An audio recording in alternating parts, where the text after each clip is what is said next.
I wanted to have a line manager, he was male, who I could confide in. I think speaking up helps. Sometimes we feel like if we speak up, people might, and in that time, I'm talking about 23 years ago, right? In that time, it was easy for the guys to come and say, what did you wear to the client's office? Like you are the one who created the sexual harassment. You get what I mean? So I found somebody who was in the organization on my team who was more senior that I could confide in. And I spoke up. I told him, I said, this guy is always asking me to come on Saturdays to beaches with his friends. I'm not you can't pimp me for the job I'm doing, and I'm not even interested in that sort of a thing. But we knew that I had the money that we needed to meet our targets. And if he was banking with us, it would give my team, a lot of prospects to get good scores during the monthly performance reviews. So what he did was he got somebody else, some other guy on the team to go with me for 2 meetings and then pulled me out of that. So you need to find somebody within the system who you can trust enough to help you find somebody else who can close the deal, but keep you in the background so that you can still get credit for it. Because that's what he did to me. And we're still friends till today. Thank you very much. So one of the last questions we'll ask before we go to our sponsors is about navigating bias, right? And driving inclusion. So the question is double folded. One of it is, can you give us practical steps that you have taken in BAT and other organizations you've worked in to create an inclusive culture that empowers women and supports their leadership aspiration? That is under driving inclusion. Yeah.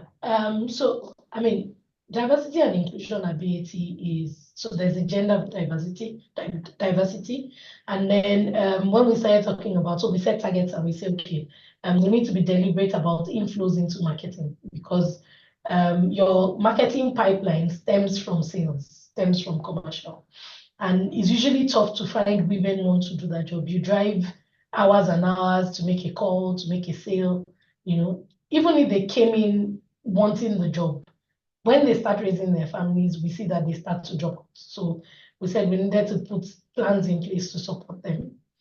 One of the plans we put in place is if you are a nursing mom and you're in sales, you will get a driver. Another help we put in place was maternity leaves. We fought for 6 months to say initially it was 3 months, then you could add your annual leave, and we said that can't do justice. Because if you're going to be driving down the road, you have probably a 3-month-old or a 4-month-old baby at home who's probably still living off milk. You can't go out for too long, So that we did in the space of diversity with regards to female diversity, female gender. Then we started getting some noise because the boys started saying, now if you're not a girl, then you're not going to get promoted, right? And we need to create a balance so that they don't start to feel like we're beginning to suppress them. You need them as well for different perspectives in the room. So we also started taking on their concerns. So if 2 people are applying for a role, for example, a grade up or lateral, and there's a male and a female, if they're equally competent and we're fair with how we assess, right? Everybody knows you pick the female first because we have an agenda, we have a target to meet. But then we don't leave the guy in that space so that he's not demotivated. We take him somewhere else where we can excite him. Sometimes it's even, like a cross-posting, a secondment to another end market, just to give him some excitement and to keep him motivated and engaged, right? The other thing we've done for women is we hold sessions, we call it Women at BAT, and we ask for more senior women to come share real life experiences. In those sessions, it's been an insightful session for me. I see that, for example, I've had my driver for 15 years because like I told you, I don't like to rock my boat. Support system. In fact, people call him my PA because he knows how I want my things. He knows how I run my schedules. And I don't have to do a lot of thinking if I'm sending him errands. So he sort of makes my life easy. And I find that younger women see it as a security risk to keep somebody for that long. So it's always good to exchange notes so that they know that they don't see everybody as their enemy. So even though you may see it as a security risk, you could still find some honest people that you can keep around. And they're not perfect, trust me. We still fight. It's 15 years now and counting. And we still fight. There are days that he upsets me. I won't talk to him for 2 days. I just get into the car. Good morning, ma. Good morning. I go about my business. I close, I get me from point A to B, But by and large, he makes my life easy, and we need to learn that as well, because it then helps you ease out a lot of things. You can't do everything, like I said. And sometimes we have too many balls we're juggling. We just need to know that, we need help and we need to ask for it. The other thing I'd like to say to women who are rising stars is that all the situations can be perfect all the time. What do I mean by this? Sometimes you're juggling something. I've had to take career breaks because I needed to care for a child, or because I felt really disconnected with my middle child. I took a 6-month career break at some point because so I went off to Dakar, came back, had to do a surgery, then came back, found out I was having another baby, and I saw that she was really disconnected from me. And I took a 6-month break from work just to try and understand the child, be in her space, and help her trust me to say, okay, I'm not jetting off again. Of course, it slowed down my career somewhat, but everything catches up later, because you see people who you probably join together go ahead of you. If you understand that our journeys are unique and no script is written the same, it also helps you enjoy your journey better and not put yourself under undue pressure. Okay. That is well said. Thank you very much. One other question before we go to the bias question is from Mary Tom on the chat. Her question is, what advice would you give to young ladies to handle misogynistic comments from colleagues as well as customers, right? Without being all emotional. So she gives an example here and says that comments like, you are a woman, what do you need this for? You are unmarried, why are you running home? Okay, you're unmarried, sorry. And why are you running home at COB? So what would you advise this colleague of ours in terms of how does she handle this? You can't control what people say to you. I used to have a line manager who used to ask me in the time when BAT was still very blindsided, to those sort of comments. I hear your husband works at ExxonMobil, so why are you sweating it out? What do you need the money for?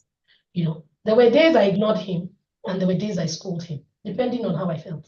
If I felt that I was too angry to comport myself, I'll just ignore him and act like I didn't hear what he was saying. So sometimes you need to just measure the moment. Is it worth having a conversation? If he says, why are you running home? You need to get home. You just say, well, it's time for me to leave. Bye-bye. You don't need to engage. But if somebody once told me a long time ago, he says, if you keep throwing stones at every barking dog, you will get to your destination late and you may not even meet what you were going there to catch. So sometimes you ignore them. If you feel that they would learn from the schooling, then maybe you would school them to say, it's inappropriate for you to make this sort of statements. But if you're saying that to somebody who doesn't even understand what that means, it's a waste of time. I think by and large, we just need to learn to shake that off and not let it have any impact on us, because you can't control what people say, and that's the honest truth. Absolutely. And thank you for that. So the last question before we go to our sponsors is about navigating bias, right? The question says, earlier on, you mentioned the importance of playing office politics or playing smart politics. Can you share insights on how to handle unconscious bias or systemic barriers that may hinder women from reaching top leadership position? This person goes on to put an example and says, I have been looked over for two promotions, right? One of them, I was just coming off maternity leave, and the second time, they really couldn't give a justification for that. Okay, so usually people don't even know they have unconscious bias. I'll tell a story. There was a strong talent, very smart, but because she always came across as, comfortable where she was, probably had everything working for her in the location she was in. She lived in Gabon. We always felt that, if we moved her out of that zone, she would resign. Meanwhile, she wanted bigger challenges. She even wanted to leave Gabon. When we spoke to her, eventually, we found out that she was going through stuff in her marriage and she just needed a break from the space. But we wouldn't have known if we hadn't spoken to her. So an opportunity came, and that's why you need to find yourself a coach, because that's the person who's probably in the room, guiding you through your career path and already knows what you're open to and what you want to do. Sometimes line managers assume a lot. They think they know us in and out. I mean, we spend a lot of time at work, so it can be safe to say, "Oh, I know Kike so well." But sometimes they don't even know the situations around you or truly what your aspirations are. And because they've labeled you as Kike is married, her children are okay, her husband is okay, she won't need it. They're looking for how to help there's a boys club, and we can't pretend like there isn't one, right? How to help another guy who's like breadwinner, has 3 kids just like Kike does, but he's the breadwinner. His wife is probably a full-time house manager, and they feel like he needs more money, or he needs money more than we do. I've been passed on many occasions, but what has helped me is speaking up. So what I do is I don't go and fight and say, you people who gave a guy instead of thinking of me. I go and ask them, honest conversation, to say, I was really interested in that role, but I believe you made a decision because he was more qualified. So what can I do to close the gaps? And asking that question has opened a lot of doors. They'll say, oh, you mean you're mobile? I'll say, I'm fully mobile. Oh, we didn't know. And if there's truly a gap, then they tell me and we work on it together, me and the line manager, so that he's committed to it. But please don't keep quiet, because if you do, opportunities will pursue you. I hope it helps. Thank you so very much. Because of time, we'll put all the other questions in the chat box and then we'll answer them again at next Q&A session. I want to thank everybody for asking questions, and I want to thank you, Madam Kikelomo Fisayo-Okusanya, for also taking time to address these questions from a personal experience, from a personal angle. That also helps us to see that it's just not, you're not just giving big ideas. You've gone through this and you have practical solutions for us to be able to do that. My request would be right now, before we go to the second keynote speaker, can we have a word from our sponsors? As earlier mentioned, Friesland is one of the key sponsors for today's event, and they would have a small video for us to watch. And we have winners already at the moment. We have more than 10. So we'll look for how to make sure that we don't get to more than the 30 before the end of the event. So over to you. Please, can you play the video?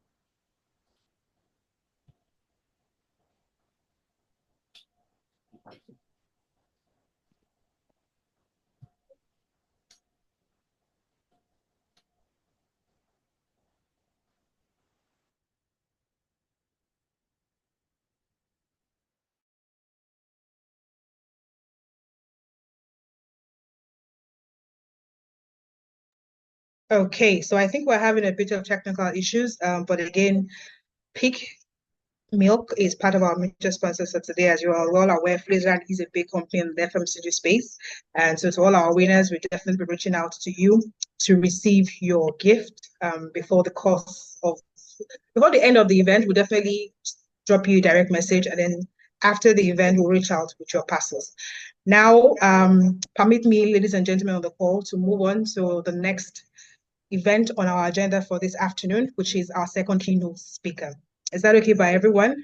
I would like to introduce somebody that I have a personal relationship with. So it is my distinct honor to introduce our next keynote speaker. It's someone I've had the privilege of working under on our panel today and at this summit. But trust me, he's more than earned his spot as a champion for diversity and epithet for English-speaking West Africa and Africa at Novo Nordisk. He's not only a seasoned leader in the pharma and FMCG industry, but a proud girl dad, right? I'm also one of his children that he has mentored in the course of his career. So his commitment to creating inclusive space, empowering women, and growing us and driving us is unmatched, right? So today he will be speaking to a topic that reflects his expertise and passion, navigating change and driving growth as a leader in the rapidly evolving pharma and FMCG landscape.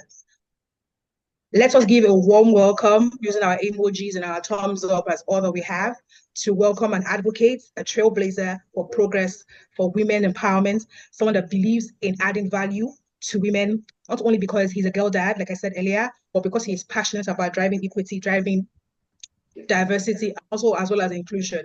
Ladies and gentlemen, please welcome to the stage Mr. Jude Abonu. Sir, the stage is yours. Thank you, but let me start Loud and clear, sir. Can you hear me? Excellent, excellent. So, the convener of women and FMCG and pharmaceutical in Africa, Jennifer Alese, fellow guest speakers, panelists, distinguished. In Europe today, there are 15 female prime ministers. I don't know if you are aware of that. And in Nigeria today, there are 10 female bank CEOs. This was unthinkable 20 years ago. It's no longer news that in sports, in music, in commerce, in engineering, in medicine and law, there's an ascendancy of women, in different careers. I think we should encourage it as men. I think we should. I mean, I have a daughter, apart from the other daughters I have in the workplace, but I think we should encourage it. You, all of you, are not competing and winning in industries that were exclusively reserved for the male folk. The workplace has changed, and we must all recognize it. All the men in the room, get ready. Given this scintillating data, I would like to congratulate all of you for being a woman. This is your moment. This is your time. This is a great time to be a girl, a lady, and a woman. It is commonly said that the prophet is not recognized in his own land, especially in his own industry. So I feel highly privileged and honored, that you beautiful ladies and Amazons present here today have gone against the societal norm to invite somebody like me to speak, in such a time as this on a very topical issue, in our industry. You're all professionals, you're all salespeople in different industries, and I'm sure some of you are closer to the challenges we face today than I am.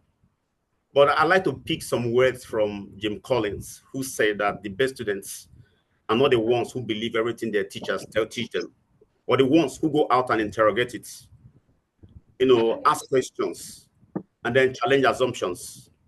So today, I expect you to Google the data I'll be sharing with you. Google the data, hopefully you will prove me wrong. So I would like to start this discussion this afternoon by drawing a corollary between the challenges we're facing in Nigeria today as salespeople, as commercial people in every industry, with the Tour de France. And this was something I read recently in one of the books written by Stephen Covey, and I'm going to read it verbatim. Please pardon me for doing that. He said, every summer, a colorful crowd of cyclists race each other in what is billed as one of the greatest human endurance tests of all time, the Tour de France. On the flat, sunny terrain, they bunch up in a platoon, some jockeying for the front, some coasting along in the slipstream of a rider inches ahead of them, but mostly they stay together.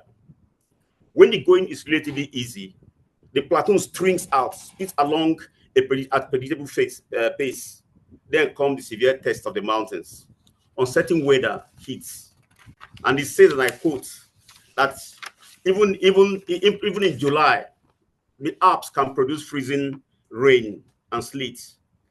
But by contrast, the desert like Mont Ventoux in France, in the south of France, is heat stroke waiting to happen. I now say that as the cyclists climb thousands of meters, the platoon strings out, riders tire and drop away, teams fall inexorably behind. It is in these extreme conditions that the great teams take the lead. At times, your team will face extreme conditions with steep terrain and dramatic change in climate. No one can see beyond the next hill. We have moved into a time when the major risk of the past seem tame compared to what we face today. Future crises might be more severe than anything we have experienced. From here, everyone in this room agrees that we may be in the mountains. Indeed, we are riding on a very, very steep hill. It is in times like these, that great leaders, professionals, salespeople, and individuals emerge. Just to contextualize what I'm saying, if you take a comparison between 2022, just 2 years ago, and this year, let me reel out some statistics. I can show them on the screen just for you to see it and read along.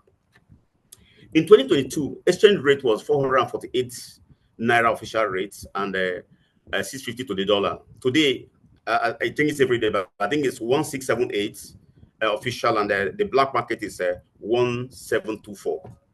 Inflation rate 2 years ago was 18.8%. Today is 34.2%.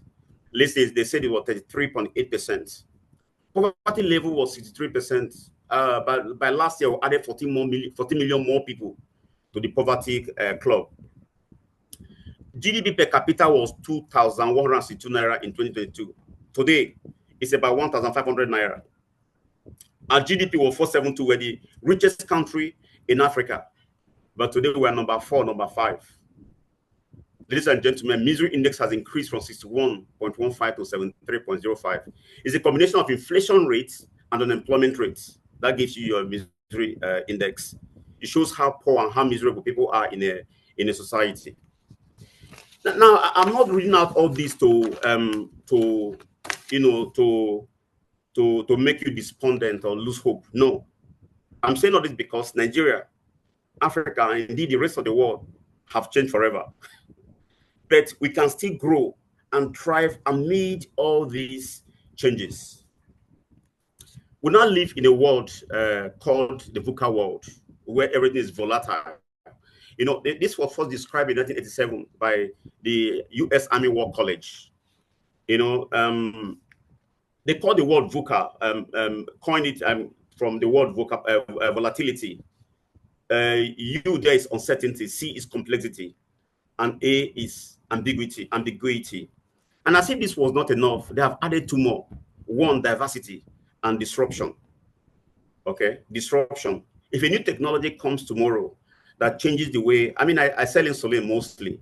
Imagine if somebody can come with a cure for diabetes tomorrow that does not require insulin. I'm out of business. That's disruption. That is quick disruption. So we must begin to ask ourselves, how do we survive in this environment? A VUCA world is an environment where everything is changing, where everything is unpredictable. In a VUCA world, everything is in a flux. You know, you are not sure what's going to happen next. Does that relate to what we see today in Nigeria? As leaders, as salespeople, as people who have commercial, responsibilities in the organizations, there's an urgent need for us to learn how to adapt to change quickly. And I love what the lady spoke about data, and I was just learning and taking notes, scribbling notes away, because I'm going to start applying them on Monday. You know, we must adapt quickly to changes in the environment and then know how to win in this particular environment. Sometimes I wake up in the morning, I feel like we should go back to Jonathan's era of ease. You know, we thought Jonathan was bad. It was an era of ease. We could pay our school fees overseas for those who have children overseas without thinking, you know. Or Buhari's era of, okay, it's tough, but we're trudging up. Change is here to stay, guys, the ladies. We're in a turbulent era of Tinubunomics, and we must adapt to these new realities if we intend to outlive it. Permit me to borrow a quote from the legendary John Maxwell. He said, and I quote, "Change is inevitable. Growth is optional."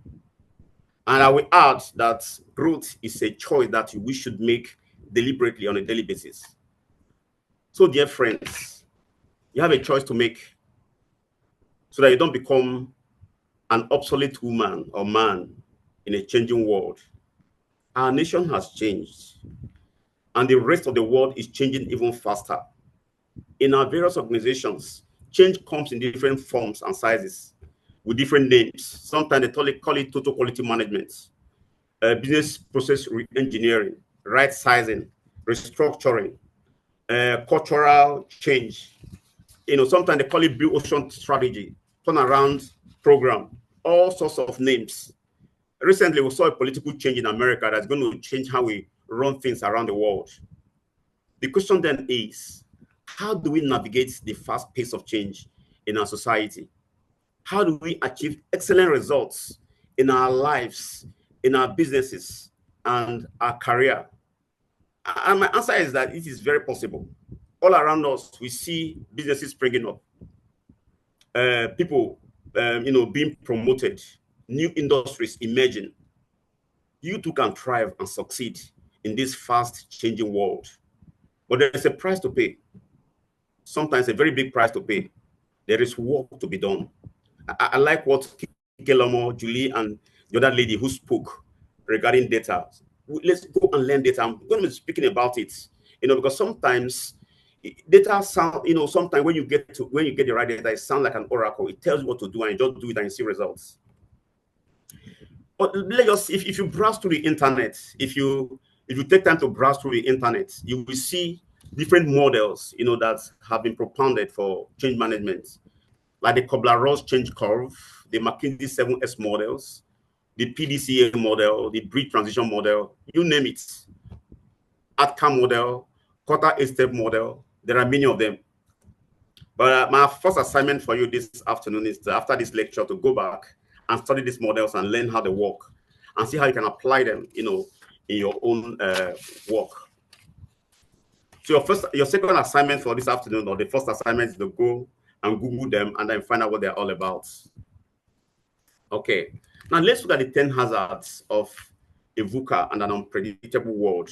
10 hazards that I've recognized in my short years of working in Nigeria and different parts of Africa. The first one is not understanding how VUCA applies to you as an individual and to your company, to your business, to your team. Okay. Second one is resistance to change. Sometimes we resist change. We're going to be talking about change a little bit. The other one is paucity of knowledge, using old routines in a VUCA world. Working like an employee within an enterprise. We're going to talk about it a little. Ignorance of data science. So much has been said about it, and I'm so grateful that the first set of speakers spoke about it eloquently. And then the one I look at again is the failure to execute. To execute. And of course, crisis of trust, loss of focus, and then pervasive fear. All right, so I've written them down here, the 10 hazards. All right. Now, we are faced today with a lot of young people. I'm Gen X. Those of us born between 1965 and 1979 are Gen X. Our parents and grandparents are baby boomers, 1944 to 1964. Millennials were those born between 1980 and 1994. And the Gen Zs were those born between 1995 and 2015. And the ones born after that are the ones we call the Gen Alpha. They are a different species of their own. But let's go back to a bit about the VUCA world and how it affects us. Now, we can turn VUCA on its head by doing 4 things. Number one is, in a volatile world where things are in a flux, changing on a daily basis like we see in Nigeria, create a vision for your life and your business, for your territory, for your role. What's your vision? Where do you see yourself in the next 5 years? You must be situationally aware of where you want to be, where you are today, and where you want to be tomorrow. What's the roadmap? Who is the ladder? What is the ladder you're going to climb, to use to climb in your career to get to the next level? And I like what Mrs. Okusanya said earlier, and I really appreciate it. You don't just need mentors. You need mentors, quite all right. Don't get me wrong, but you need sponsors. You need sponsors. The guys who can put their trust in you, believe in you, throw their heart into the ring and say, look, I'm going to vouch for Harriet. Harriet, by the way, is one of the people in this room, it's my colleague in the office. Do you understand? You need sponsors. So in a volatile world, you must create a vision for yourself. Okay? Second one, in an era of uncertainty, we need to develop a deep understanding of the situation we find ourselves. Leave our comfort zone. Become comfortable with being uncomfortable. Recognize that it is a new day. We need to innovate, come up with new ways of doing old things. This sounds easy sometimes, but it can be really complicated sometimes. Also, given the complex situation that we face today in Nigeria, especially as commercial people, we need to develop clarity. What are the forms and the confines that I must work within as an individual, as a salesperson? Okay, how do I stay afloat in a tempestuous country, in a tempestuous world? We need to discover new boundaries. What is the new reality in the new environment? For instance, what exchange rates, and I use the word rates deliberately because it changes almost every month, we use in 2025 to price our products in Nigeria? Should we continue to sell on credit? Because by the time the money comes back to you as a business manager, you find out you've lost value. You can't buy enough dollars to import more products, and then the company your bosses begin to put pressure on you. Finally, to handle the ambiguity, the ambiguous situation that we find ourselves, we must become agile.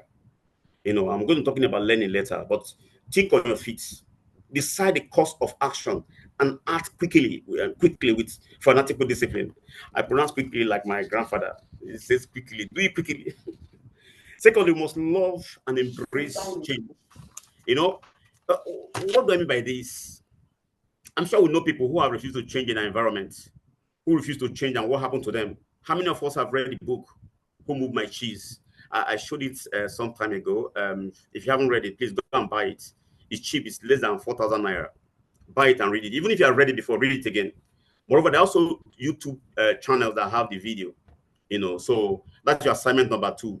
Read Who Moved My Cheese, and then learn how to adapt to change, how to manage change, and how to recognize change. There are consequences of remaining where you are when the world is changing. I said it earlier and I'm going to say it again. The person will become, not the guys in this room, not the ladies in this room, but that person will become an obsolete woman in the changing world. Think about old generation banks in Nigeria. Guys, you realize that nobody ever woke up one morning and say, this bank, that bank, Afri-Bank, you are old generation. No.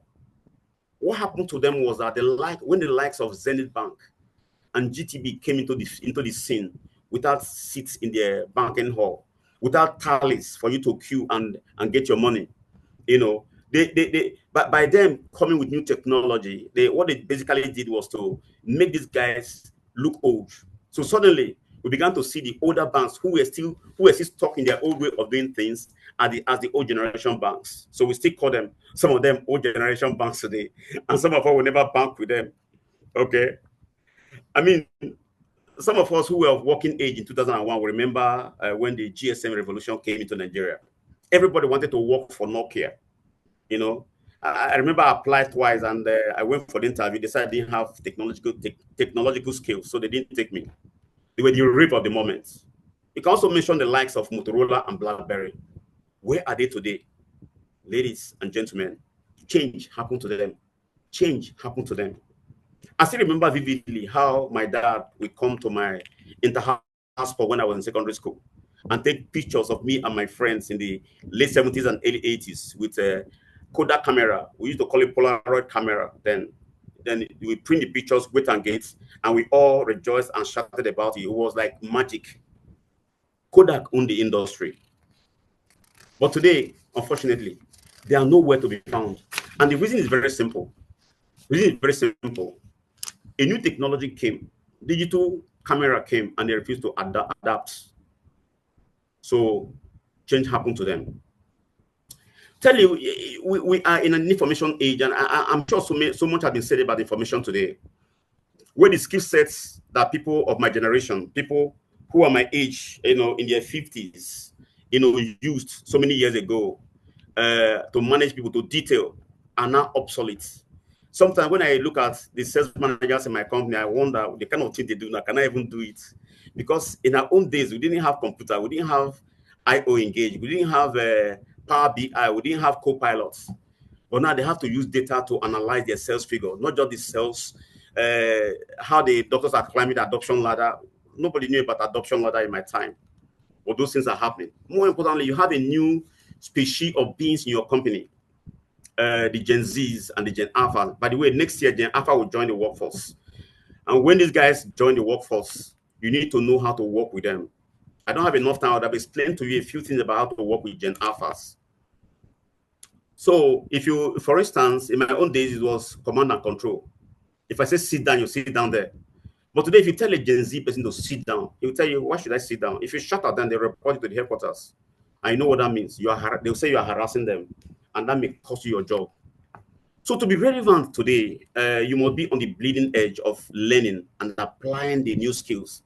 So many people read books, they go for seminars like this, they go for courses, but they never apply them.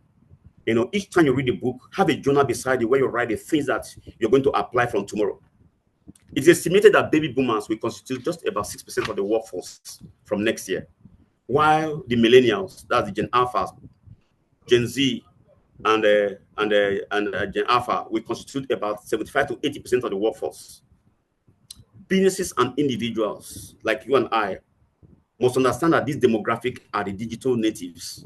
They were born with a computer in their hand, with an iPhone, with a tablet, you know. So if you don't know that they are digital natives, you begin to work with them in an analog strategy, and then nothing will happen. You will meet a brick wall. Okay. Now, so much has been said about AI today and machine learning, and but with AI and machine learning as the vogue of the day, we need to create new go-to-market strategies for these IT savvy generations. And what do I mean? If a man, a woman lives on his phone, on his computer, why do you want to put an advert on TV? Because people don't watch TV anymore, except when they want to watch football match, you know, but they're with their phone 24/7. Okay. We must begin to question our individual and team IT skills. If you don't have the skills, if your team members don't have the skills, go and get them to learn it, to learn and apply it, because that's where the world is going. We know how to adopt AI in our job. And I heard about garbage in, garbage out, but sometimes it could also be you can create an AI for your company that allows you to get the kind of information you want, and then garbage out. I mean, give you the information you need. What about Power BI Copilot?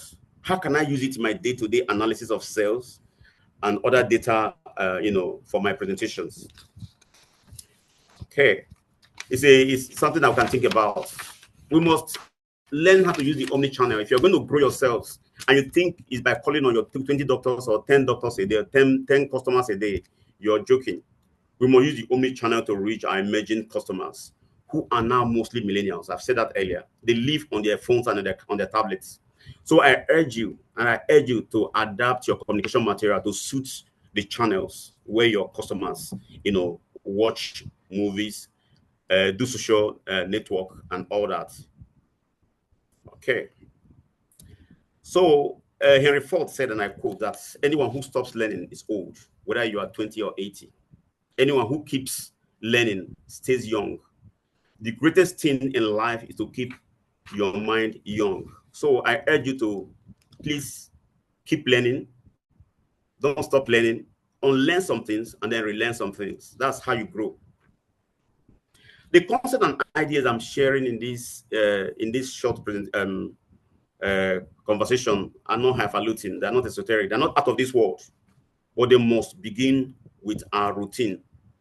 Our routine. That is how I spend my time, what I spend my time on daily. Unfortunately, Gen Z is in the room. You know, I like the fact that you are beautiful girls and boys, handsome boys, you know, who want to take photographs on Instagram and ask me, how do I look? But you want to hear the truth, nobody really cares how you look. You're just, most of the time, we waste our time. I had to leave the social network, because I found that I was wasting most of my time browsing through other people, how they live their life, forgetting to live my own life. So I locked myself out of TikTok. I locked myself out of Facebook. I still have Instagram. It's still a bit of a distraction. I still have X, you know, but I just kept those two so I won't become an obsolete man in the changing world. I will still know how the world is moving. But then we must find out how, you know, what our routine is on a daily basis. In a VUCA world, in a fast-paced world, changing like ours, if you're going to succeed, then you must make sure that you know how to use your time. And I believe in God. Yes, I believe in God. And to a very large extent, I believe that the secret of your future, you know, is determined by what some men of God who have superintendence over you say to you. But I bet you, if you live on that alone, you're going to be in trouble. You must know how to work it out. You must work it out. That means you must go all out there and make things happen on a daily basis. The secret of your future, according to one man, I think John Maxwell, or the one that said it, is hidden in your daily routine. If you tell me what you spend your time and your energy on a daily basis, I can predict what your life will be in the next 5 years. If you wake up at 5 a.m. and the first thing you pick up is your Instagram or your TikTok, you don't have the hour of power where you spend 20 minutes to pray, 20 minutes to exercise, 20 minutes to develop yourself, you won't go too far. So I want to encourage all of us in this room, including myself, to please make sure that that hour of power begins our day, plan our day, use our time for productive things. Fifthly, how do you see your current job? A lot of us see our jobs as, like civil servants. That job you have right now, I must tell you, is your own business. It's your business. Some time ago, I lost my job. The year before I lost my job, the birthday, everybody was sending me happy birthday, or happy. You know how we are. We do a joy in Africa a lot. Eye service. But the next day, the only people that sent me card were my family members, my wife and my children, not even my brothers. But I took some learnings from it and recognized that the job I had at the time that I lost was my business. That was my job. That was my business. You are the CEO of your team or your function, the MD of your territory. You run things there. So make things happen. Guys, your boss did not pay me to say this. They didn't pay me to say this. I'm just saying it because I learned from experience. The moment you begin to function like an entrepreneur within an enterprise, your playing field changes. Your business will take an upward trajectory. So run the business as if you own it. Even the good book teaches us, admonished us to be faithful in other people's business, so God can give us ours in due time. It's commonly advised by telecom companies that data is life, that data is energy. You must transit from using data for social media only to learning how data science can be adopted to your jobs, to grow your sales and your business. And this is extremely, extremely important. In the 21st century, and I love the way Julie explained it, you must know how to collect important data. You must know how to organize the data. You must know how to manage the data. You must know how to use the data to make business decisions. So if I may ask you, who are the customers on your database? Do you have them? How many of them have bought this year? Are they growing or declining? Where are they? How many have not bought this year? How many bought last year that have refused to buy this year? Do you know why? Have you called them? What are you going to do about it? Are you going to have new sweeteners or new strategies to reach out to these customers and get them? So the first way to grow your sales, if you permit me to say, would be to go back to your data and find out the customers who bought from you last year, that gave you your sales of $10 million group sales last year, who have not bought this year, and then find out why they have not bought and say to them between now and end of the year. That will cause an increase in your sales. The seventh thing that we must all do in the days ahead is to execute priorities with religious discipline. I've said that so many times. I call it fanatical, I call it religious, because without discipline, you can't really achieve anything. If you say you're going to meet your target, you're going to call 10 customers a day, then call the 10 customers. Make your communication impactful. You understand? And when you do it again and again and again and again, over time, you begin to see results. A friend of mine went to the gym for 1 week and he didn't see any change. He said, Jude, this thing is not working. Sorry, I'm trying to pick up something. This is not working. I say consistency lies the power. It's not what you do once in a while that makes you great. What you do consistently. Do you understand? Let's do it like clockwork, again and again and again. Brilliant planning and flawless execution are needed if you're going to succeed and grow in tough times like we are facing today. If we're going to navigate the changes we are facing in pharma and FMCG, we must know how to plan. We must know how to execute flawlessly. And I read a book 3 years ago by Grant Cardone called the 10X Rule. And that's your assignment number 4 for you today. I'll be number 3 is to go and read that book. You have not read it. Let me show you the picture of the book. Yeah, that's it. 10X Rule by Grant Cardone. There are some things that he says there, which I like to say. He says 10X your mindset and then 10X your efforts. So what do I mean by 10Xing? Typically in the pharma sector, I've forgotten how many how many customers you call on a day in FMCG. But in the pharma sector, we call about 15 customers a day, 10 doctors, 3 pharmacists and 2 trade calls, or 3 pharmacists and 2 trade calls every day. That's 15 calls. But you know what? You're going to succeed in the days ahead. You must 10X it. And when I said it in one of the sessions I had with my colleagues, they say, guy, you want to kill us? No, I didn't want to kill you. We have our phones, we have our iPads, we have all sorts of gadgets around us. All you need to do is to have your customer database on all your devices. Of course, please get their permission before you begin to bombard them with messages. The moment they give that permission, you can send them emailers, you can call them, you can send them video clips of your advert materials. Then you can engage with 100 customers a day. So before you leave your house in the morning or while you're still in your car waiting for the next meeting, push all those communication materials to them. Let them know that this stock is available in all the shops near their hospitals. So the moment you begin to do that, you see that, yes, I've called only on my 15 doctors that I'm allowed to call on, but then I have touched base with 150 customers just because I'm using technology, the tools I have at my disposal. Okay. You must set simple goals that are repeated and measured consistently. And in our industry, we see the report, sales report. Sales report is a lag indicator. It's what happened historically that you are reporting. So it's a lag. It's already history. You can't do anything about it. But that's what we call the lead indicator, your KPIs. What are we do to generate the scripts, to make the sales, to increase sales space? What are the activities that we do?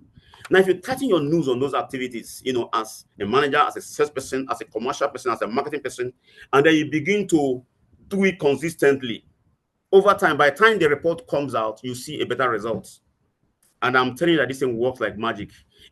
So just cutting your nose around your KPI, and please keep in mind that the KPI must be such that can drive change and behavior in the customers. If they're not KPI that can do that, then don't waste your time on doing them. Create KPIs. Sometimes we have legacy KPIs. They say we should call on Dr. Labaja, call on Mrs. Abdu, because they used to be good customers. But maybe their business is dead now. Maybe something has happened. Maybe they have started selling tires instead of selling cosmetics. You need to look for the KPIs that can actually make make you think at the end of the month. Then the other one is islands of excellence. As bad as the economy is today in Nigeria, as bad as sales are in most companies, so many companies are declining by up to very high double digits compared to same time last year. But I've noticed that even in this environment with a lot of challenges, there are islands of excellence, even among my team members. And what I usually do is ask them, what are you doing differently? Okay. The moment they tell you what they're doing differently, ask them to begin to influence the other team members to do the same thing, or you can take the knowledge and then get the other team members to apply it. Because they're doing something great for them to be growing and achieving stellar results, stellar performance in a very difficult economy. So number 8 is to reduce fear. And there are 3 ways of reducing fear if you're a manager here in this room. 1, create transparency. Create transparency. Let there be transparency among all your team members. Don't have favorites. Even if you have favorites, keep it yourself. Keep your commitment. If you say you're going to do something, do it. Come hail or high water. Extend trust to others. Delegate. Tell them to do it for you. And the other thing I want to add is, show that you too are a human being that can be vulnerable. Do you understand? Because sometimes we think that we can't fail because I'm a manager, I'm organ now. How can I fail? No, let them know that you're a human being. That you also have your challenges, that sometimes you fail, that you're learning from them. Okay. The moment you begin to do that, you remove fear. When you remove fear, the speed of execution increases and you achieve more within a very short time. And that brings me to the Formula One crew, pit crew. Have you ever seen them, when one of the drivers has an accident or has a flat tire, they change their tires within 10 seconds and get the guy back. You know why they do that? Everybody know their responsibilities. They do not have fear that the other guy will do me in. No, they just get in there. Somebody losing the nose, somebody bringing tire, and then before you know it, they've changed the tires and the guy is moving again. Okay.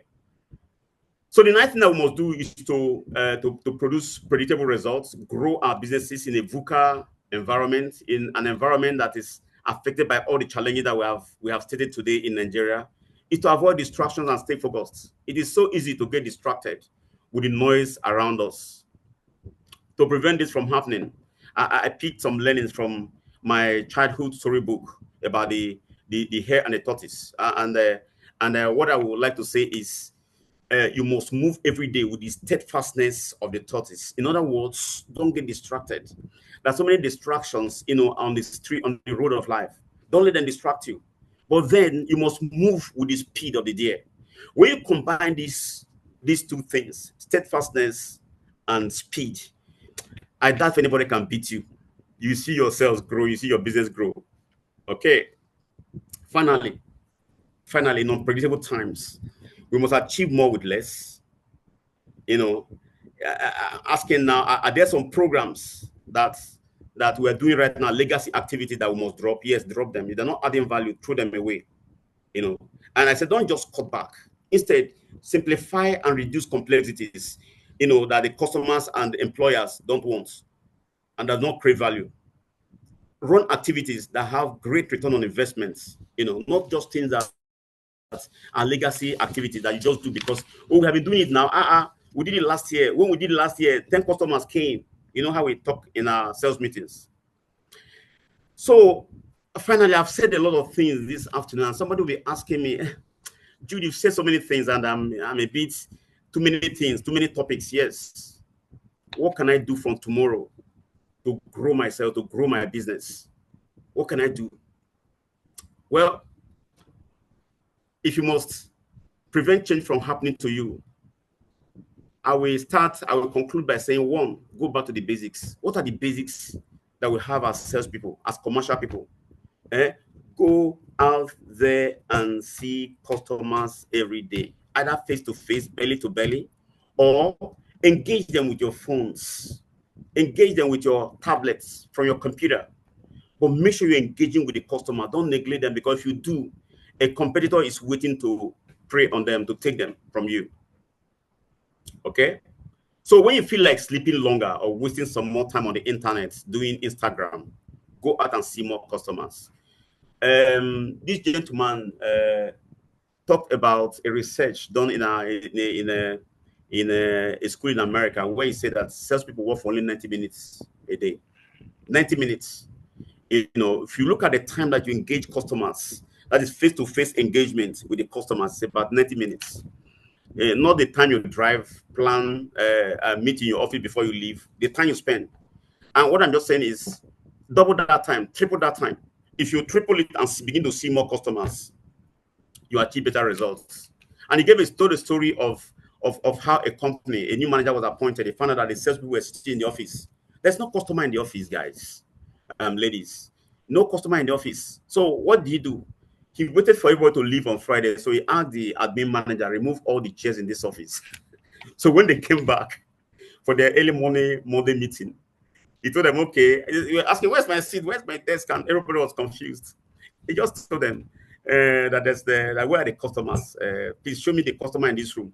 There's no customer in the room. He just, okay, we're going to stand and have our meeting. They had their meeting and they went out to go walk outside. So what I want to urge you to do is to go to where the customers are. Go to where you can get the customers. That's one of the things that you must do if you're going to get back to growth, to the path of growth in the days ahead. Go out and see your customers, see more customers, see many more customers. Use your IT tools to engage 100 customers. I said it before, I'm repeating it because it's so important. The more you begin to engage with more customers, you know, you see yourself double, quadruple, and grow. If you need 10 customers to meet your targets every day, then why don't you engage 1,000 customers online? Why don't you engage 500 customers?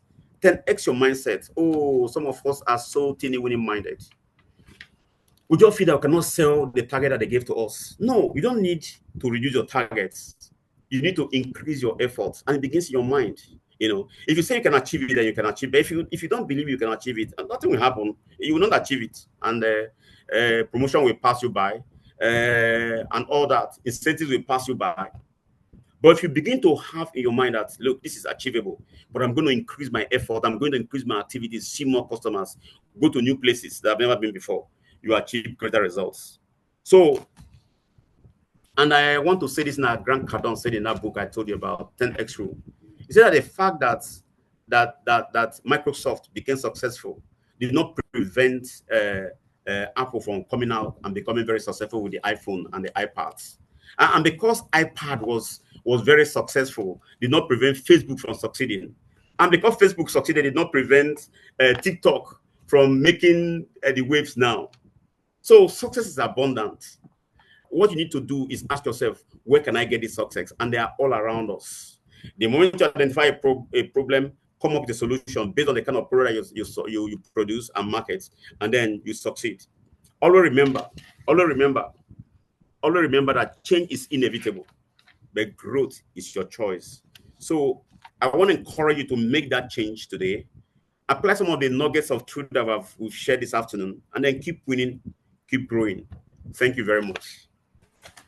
Yeah. Thank you very much, sir. Ladies and the wonderful gentlemen in the room with us, our allies, please can we give a virtual thumbs up, a round of applause for this insightful presentation that has been given by Mr. Abonu. Fantastic. I see them coming up. That is good. Thank you very much, sir. Before we go to the next panel session, before I hand over to Jennifer, can we have another word from our sponsors? And sir, the Q&A is going to come after the panel session. So please would give your Rogers to please stay on the call, and then we'll get to you shortly. The new Peak Mini fits your pocket, contains the right nourishment you need for your breakfast, creamy and tasty. This Peak Mini is just my perfect size, filled with the right nutrients, just for me. This Peak Mini dey sweet my belly. Who fit believe say me sef dey do shakara with better enjoyment? Enjoyment. Now this kind of breakfast I want to talk now. Introducing the Peak Mini Bag Breakfast for you.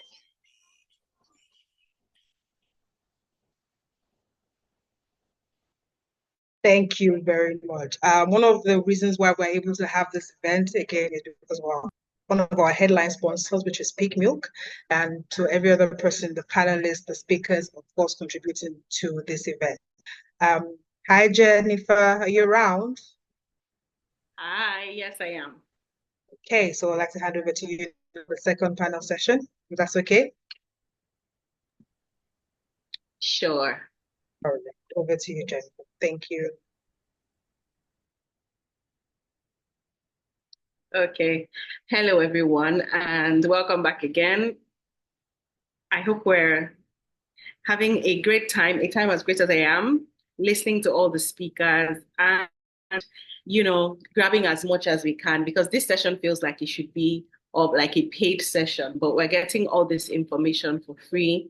And I just want to say thank you for the opportunity to moderate the panel sessions, and once more to the organizers, thank you so much for crafting this wonderful session for all of us, because we're all here learning and getting better at what we do. So once again, thank you. Let's put so much emojis in the chat box again to show our appreciation once more.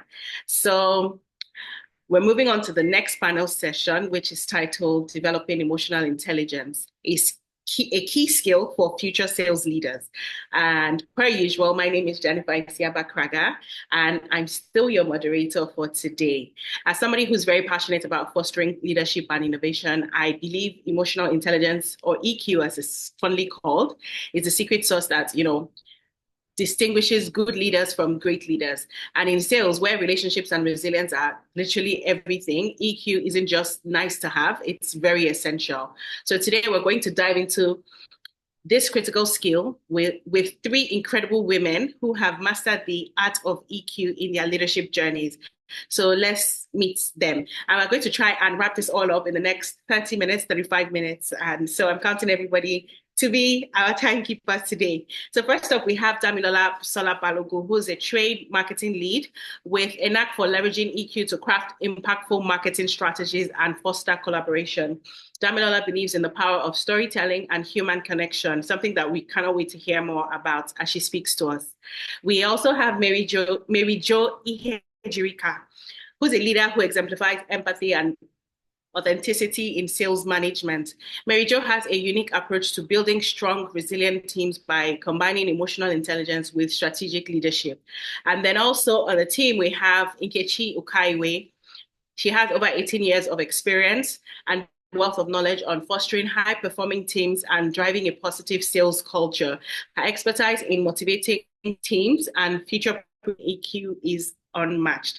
So let's dive in with our first round of questions. So we'll start with understanding and cultivating EQ. So Damilola, hello. I'm going to be starting with you. And my first question for you will be, I think we should just start with the basics first. What is emotional intelligence, and why is it a critical skill for sales leaders of the future? Damilola, over to you. Okay, good evening. Can you hear me? Confirm you can hear me loud and clear. Loud and clear.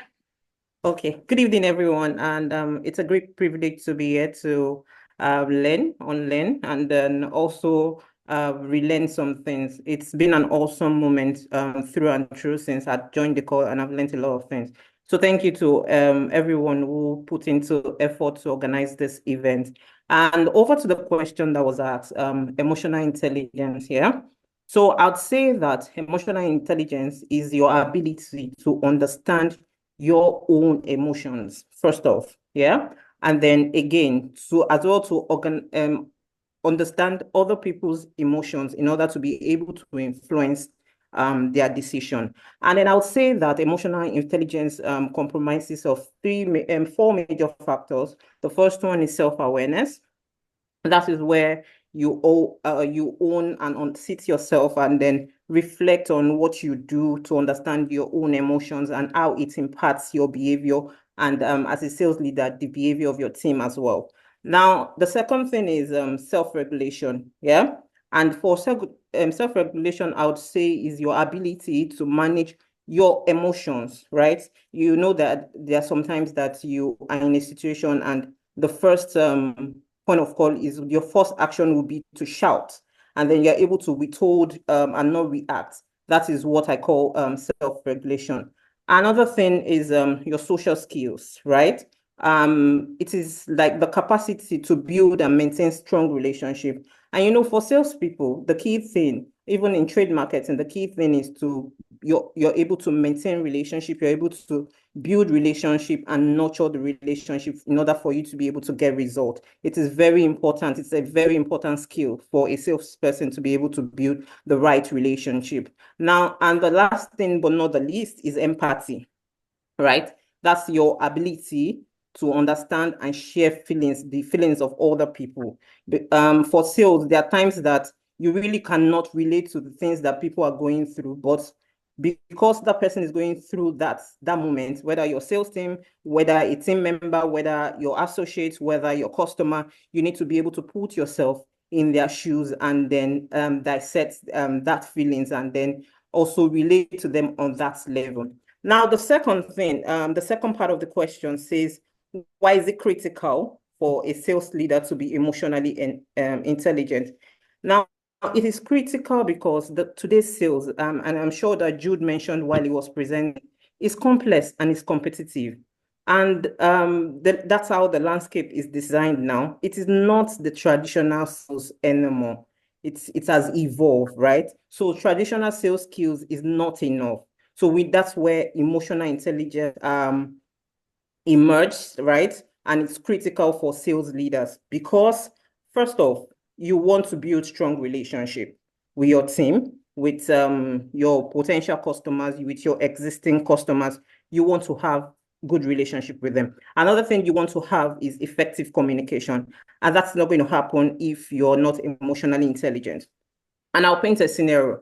For the job I do, for my former role, where I manage a team, we do something we call on-the-job development, where you go to trade with your associates and see what they do. And we were in an outlet, right? And the outlet owner, who is the original outlet owner, had passed a day before we came, right? And the son was there. We met the son. And while I was still sympathizing and saying, oh, sorry, my associate that went ahead and said, oh, so what do you want to buy? And I'm like, really? What do you want to buy? Somebody said his father died. And the next thing you want to do, you could see the anger in that person, right? At that point in time, he did not exhibit emotional intelligence. And when we went out of the outlet, I had to be doing all of the body language and the sign language. No, you don't go like that at this point in time. It is not the season to ask the person, what do you want to buy? So that's now deterred everything we wanted to achieve in that outlet. Already there's a bad situation at hand, which we do not have a control over. But going ahead to ask the person, what do you want to buy? Where his father died the day before wasn't an intelligent thing. Yes, I understand that KPIs are there and there are things that you want to achieve, but you need to be able to read the room as a sales leader. You need to be able to, even as a salesperson, where you really manage your customers and potential customers, you need to be able to read the room and then also walk along with whatever the emotions is at that point in time. Another thing is you need to be resilient, right? And emotionally intelligent leaders can navigate change, and then they can undo setbacks, right? So if you're emotionally intelligent, you're going to be able to navigate the change. You're going to be able to maintain a positive outlook, and then you're going to also be able to inspire your team, and which is what we want. Now, another thing is that you're customer-centric, right? You have a customer-centric approach when you're emotionally intelligent. And all of these things are things that, all of these skills are skills that you need to be able to do exploit in your trade as a salesperson, regardless of where you find yourself. Now, another thing is, as a sales leader who has a team that they manage, you want to develop your team, right? You want a team that are going to hold the ground when you are there or when you're not there. And how you're going to be able to do that is to emotionally be intelligent, in tune to what they do. You need to understand how each and every one of them react to certain things and how best to manage them. In doing that, you're going to be able to get the best out of your team. So emotional intelligence is key for the today's salesperson. Thank you. Thank you so much, Damilola, for that. I have a little follow-up question. So can you tell us, how does EQ differ from traditional measures of intelligence like IQ? And can you answer this in the context of sales and leadership? Okay, so, IQ is the traditional way of the traditional way of measuring intelligence, right? And EQ is the emotional way of measuring intelligence. And both have important roles to play, right, in sales and leadership, but they have a lot of difference, right, insignificantly. So for IQ, the primary measures is cognitive abilities, right? That's how you're able to solve problem, how you're able to reason logically, and analytical thinking. That's what IQ is, right? But for EQ, it's quite different. EQ measures your emotional awareness, right? How you're in tune to the team you manage or even your customers per se. And how you are able to self-regulate, how you're able to maintain your social skill, how you're also going to be able to impart in terms of you have empathy with the team. Both of them work in hand, right? But then you need to know when to bring which to play, right? How you're going to, so IQ, you want to, of course, if you're a salesperson, you want to have product knowledge, you are able to think strategically, you're able to analyze data, like what we've been saying in the first section, you're able to analyze data. All of those are your IQs, right? But for EQ, that's where I'd explained earlier, is your relationship building, because again, no matter how well you know your product, if a customer is not willing to listen to all of your pitch, what is in it for them and all of that, there's nothing you can do. So you need to find out. So if I go to an outlet now and I see a customer that is grumpy, the first thing I want to talk about is how they are doing. Oh, how are you doing, Madam XYZ? How is everything today? You don't look your usual self. What is the problem? And then we trash that. I don't see somebody that is visibly angry, not their happy self. And then I go straight to, and you know that if you buy this product, you're going to be able to, and then you're going straight to talking about your product, and they are not interested at that point in time. If you're able to like get them off that emotional state where they are, and you're able to relate with them at their level, maybe, just maybe, you could continue into sales if you read the room and you feel that it's a good space to go into talking about your product. That's fine. But if you read the room and you feel that it's not okay for you to talk about your product, reschedule your appointment. It's okay. And then another thing is, if a customer said, maybe on my previous visit as a salesperson to the customer, and the customer said, oh, XYZ is wrong with my child did this and that, please ensure to go back to that outlet the next visit. You start from your previous conversation. It shows that you have the customers at heart, right?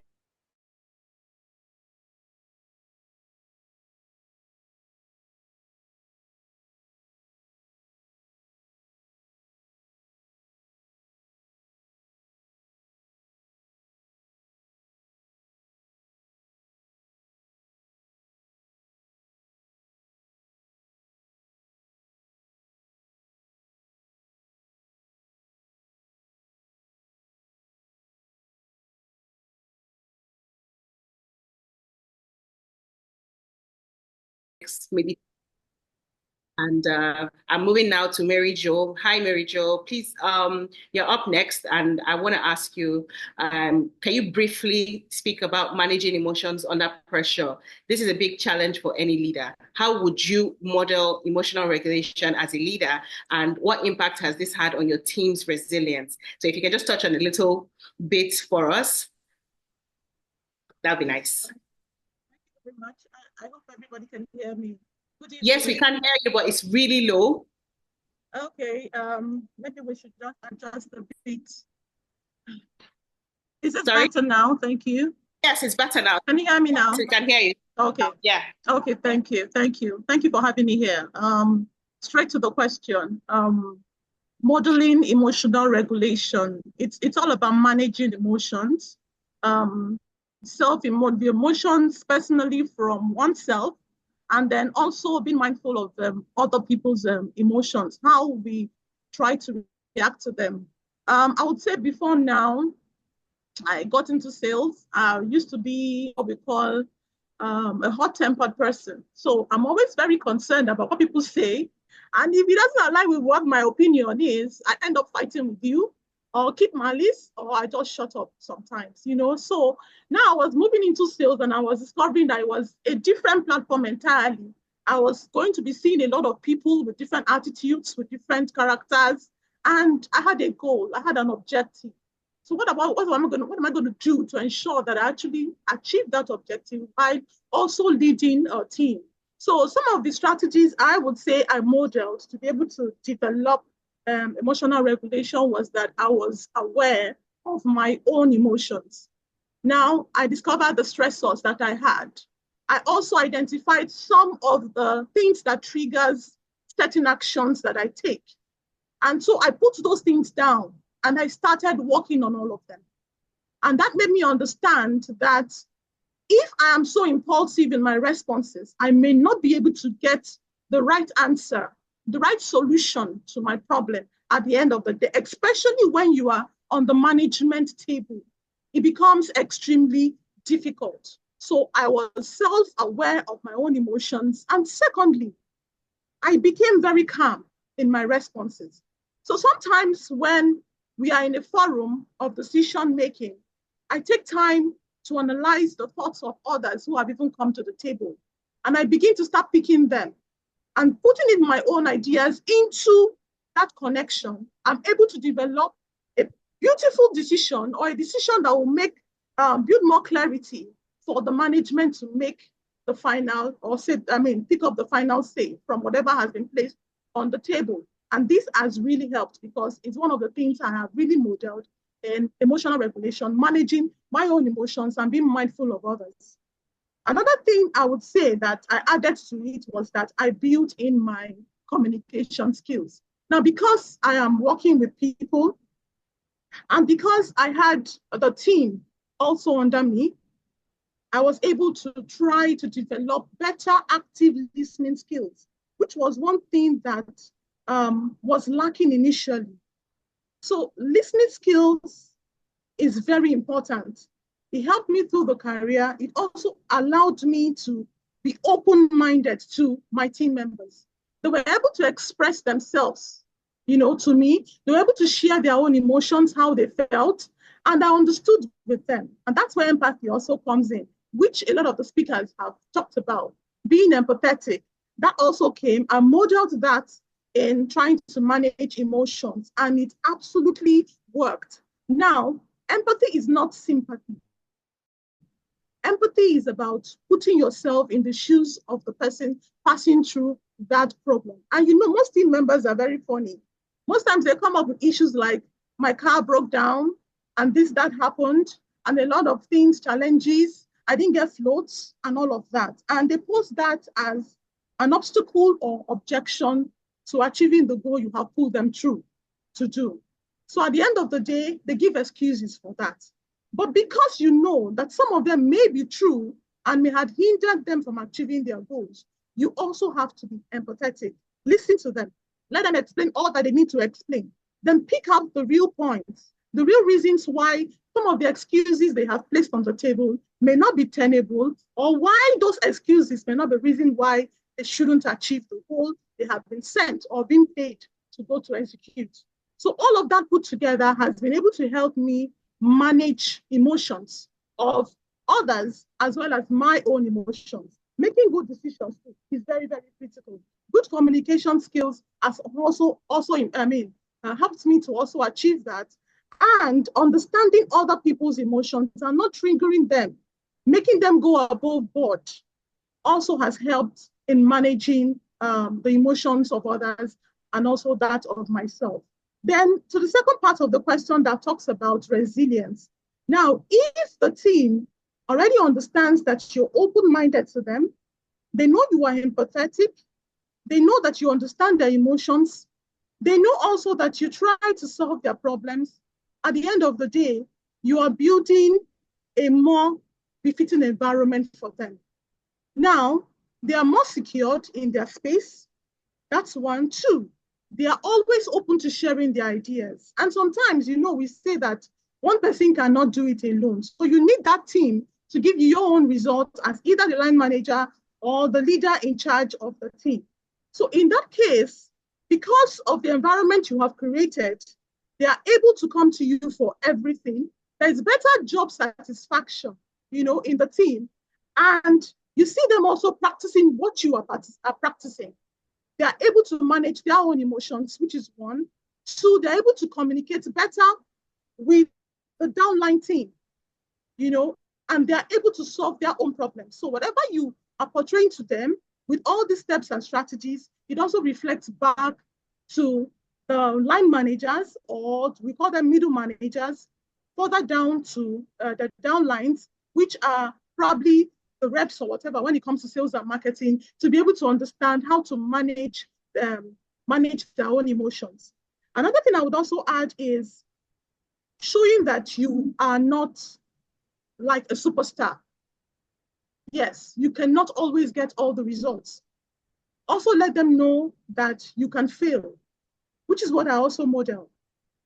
I can fail, I'll be able to get the results. And what I've also seen is that when I do that, a lot of them come back encouraging me because they feel also that I can make mistakes.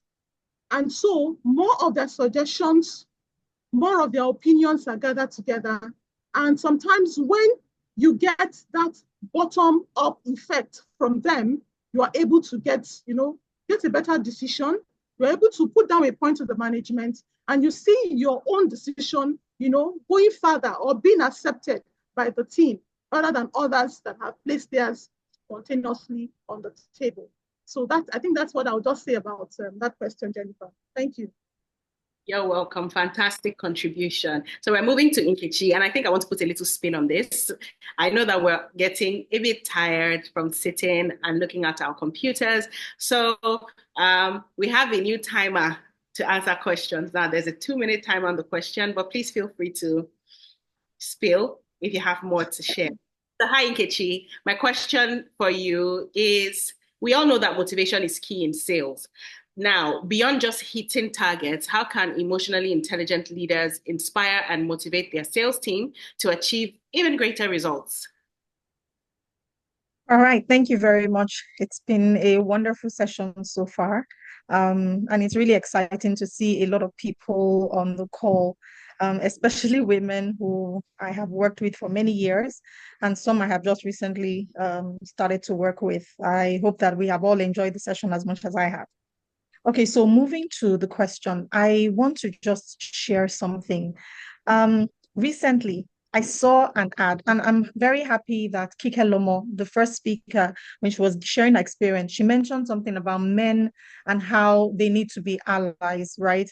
And it reminded me of someone I worked with, who still remains a good friend. And he's one of the people I would say emulated the ally.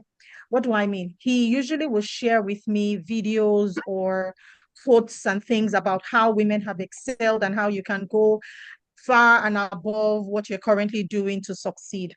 Recently, he shared something with me, right, that relates to EQ. So he sent me a video, and I don't know if a lot of people have seen this. It's a video about the ad for Nike, right, where they were promoting Just Do It. But they were targeting women and women who were in very niche sports like gymnastics, female coaches, that's basketball, NBA coaches, places where they're predominantly male dominated, but there are very few women there. So this ad said a lot of things. And one of the things it said is, it says, so when it says we, it talks about women. If we show emotions, we're called dramatic. If we want to compete directly with men, we're called nuts. If we dream of equal opportunity, we're called delusional. When we stand for something, we are unhinged.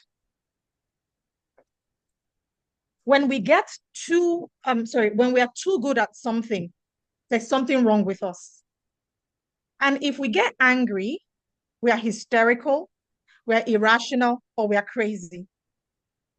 And there are a lot of women they use as example. They said women generally did not run a marathon. So there was this lady who decided she was going to run in the marathon. Police tried to hold her down. She refused and she just jumped right in, running with everybody else. They showed a video of a lady who was boxing. She wanted to be a boxer, which is a male-dominated space, right? And they showed how successful she was. They spoke about NBA basketball ladies. And then the end of it all, they said, just do it and show them you're crazy, right? And it was so inspiring. And it just made me think about how women can be perceived, especially when it comes to emotional intelligence. A lot of times you will hear where some people say, I don't want to work with a woman. I don't want a female boss. Or they say something like, oh, he's a woman, call your husband. Or they say, do you have a male in your house? Let them come and speak. Because there's a perception that women tend to show too much emotion, right? And I put too much emotion in inverted commas. So the question today is, what exactly is too much emotion? And what exactly is emotions that men show that women do not show, right? Speaking directly to your question on how leaders can motivate using EQ, I've learned a lot about working with people in my 18 years of experience. And some of the things that I have learned that helps team or work for you to work successfully with teams, especially large teams, is you need to show example.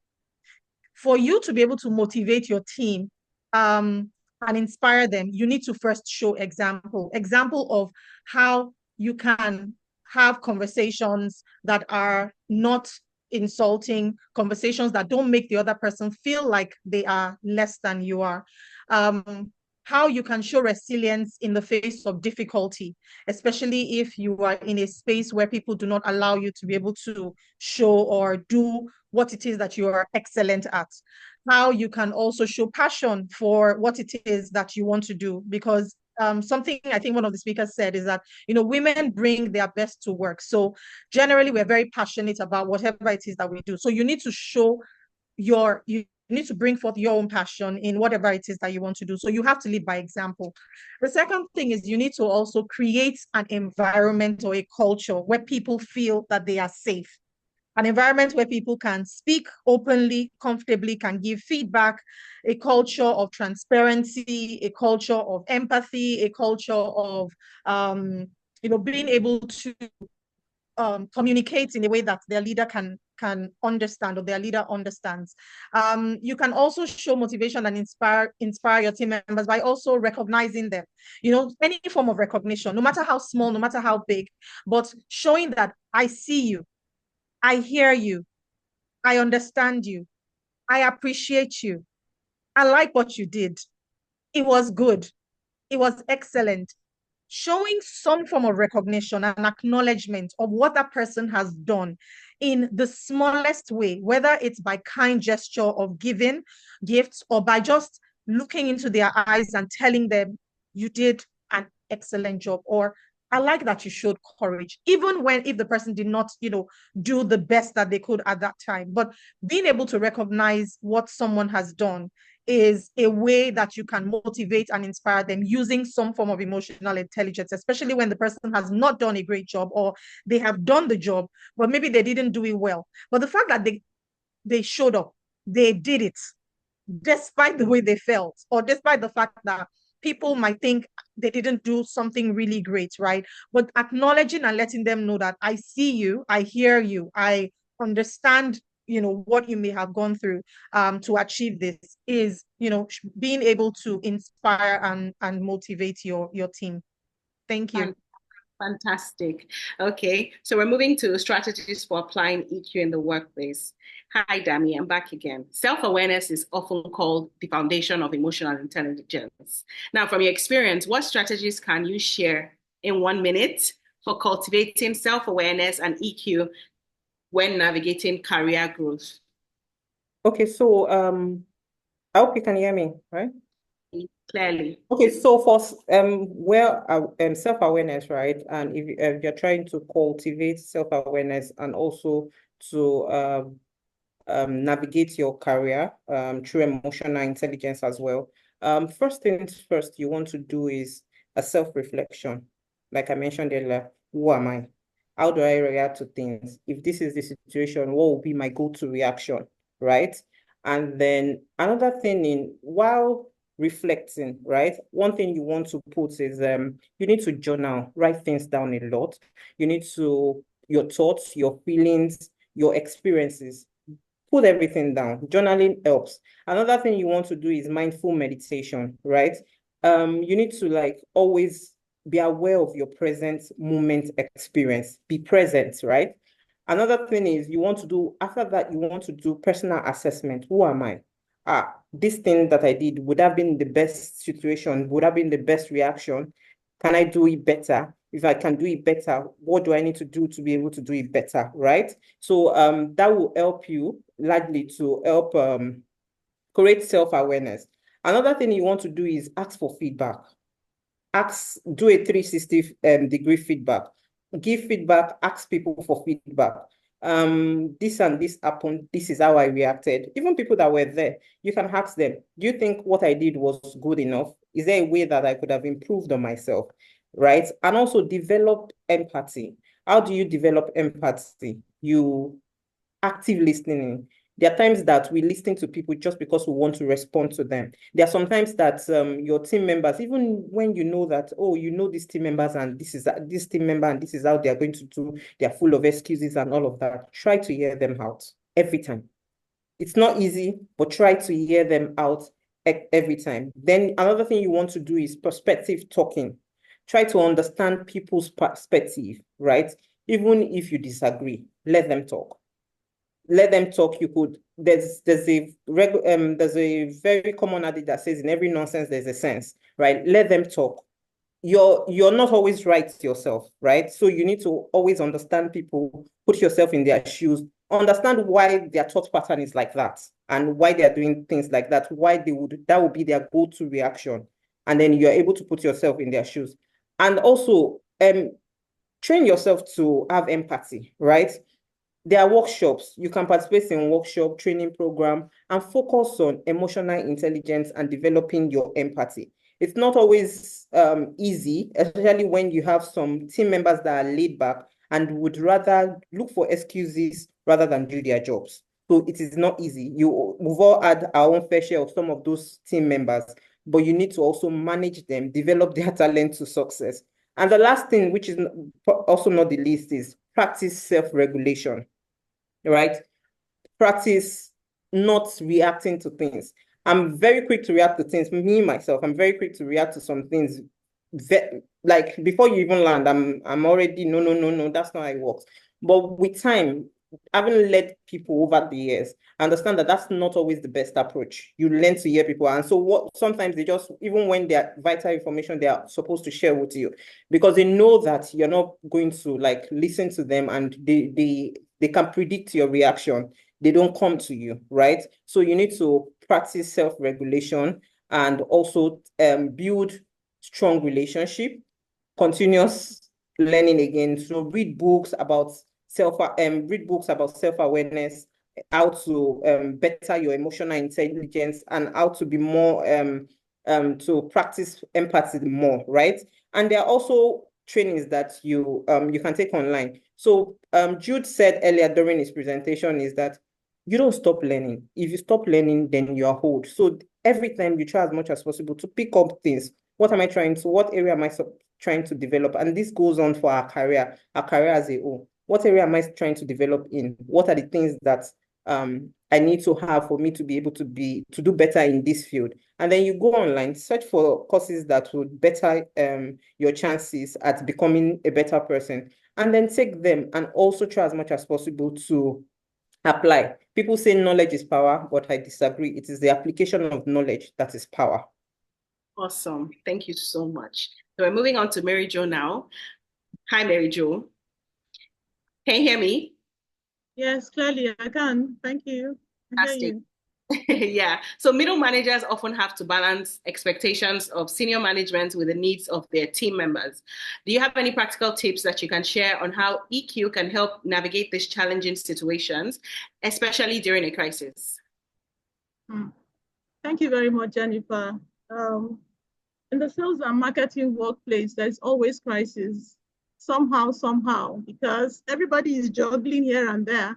The senior management do not care about anything. All they want is the results, and they don't know how you want to get about it. It's not their problem. So the fact is that we're paying you and you must deliver. Now, it is now daunting on the middle managers, to find a way around it. And that's where the bulk of the work actually lies. But some of the things that has worked for me too that I would also like to share is, number one, communication. I can't stop talking about communication. Yes, because it does a lot. Communication does a lot. Now, communication comes in different ways. You must be able to listen. Listening is listening to the senior management themselves, and hear what they have to say and what they want you to deliver on. Then also listen to your downline, because you are at the middle. You must satisfy the top, and you must also satisfy, the bottom. So what are you looking at? You're looking at striking a balance between the two, at the same time achieving the main objective. So communication is very key. Now, for middle managers, you don't sugarcoat any situation. You don't make your downlines feel that, oh, this is possible, where you know realistically that this may not actually work. So what you're trying to speak to them is letting them understand the perspective of the management towards achieving a particular goal, and why there is need for them putting their best in that goal. So in that line, you have built a good communication, and you're able to let them know that this and this is what they should do. They'll work towards it, and you end up achieving that objective, especially during crisis. Then being assertive is another skill that every middle manager should have. Be very assertive, especially when you are presenting a particular, decision, or you want to make something clear, to the senior management, because you are report to them. Now, in that way, you are able to let them know that this is it. Again, middle managers, another tip they can also, take is to set boundaries and expectations. In as much as you know that you are at the middle, and then you're also wanting your team members to align with you in achieving an objective, you must also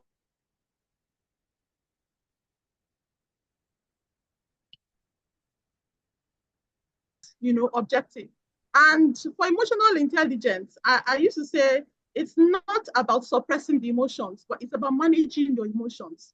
Managing them is very, very effective. And for that to happen, as middlemen or middle managers in the industry, you should be able to balance both parts. Yes. And then another tip they can also try to practice is to be calm, very calm, and be very reflective in responses, especially when they are, on the hot seat, like I would say. For every management meeting, it's always a hot seat. And so you're standing in for your downline team, and you're also standing in, representing the management. So in that way, you are able to, build a positive mindset. Now, who says that the decision of the management cannot be changed just because of your own decision or the points that you have put, to the table? Who says you can't move? Who says that the team members' cries and their wants and their needs may not be attended to by the senior management? So because you are a middle manager, you're going to adopt the emotional intelligence skills. to be able to present your own situation in front of the senior management. So in that way, you are building a collaborative effort. You are making the environment conducive for both your team, and the management is also seeing reasons why certain actions are being taken. Now, as a middle manager, you must make the situation look very real. Yes. Understand the stress and the frustration that the team members are passing through, which are the downlines. And you must bring them forth because you want a solution to those. Now, you can't do the job alone. Your team members are going to help you achieve that goal. And without them, nothing will come forth. So if they are disgruntled, if they're angry, if they're not happy, if they're not satisfied, then you're already losing. So you must make the environment conducive for them. And that is where emotional intelligence comes in. So those skills, like Mrs. Damilola has even mentioned, the self-reflection thing, the regulation thing, everything about that is very crucial. The communication, being empathetic is very critical in standing in for your downlines and also ensuring that the management objectives, are achieved 100%. So that will be a few of my tips for middle managers, especially during crisis. Thank you so much for the contribution. So we have Nkechi coming up next, and having a positive team culture in sales is very important.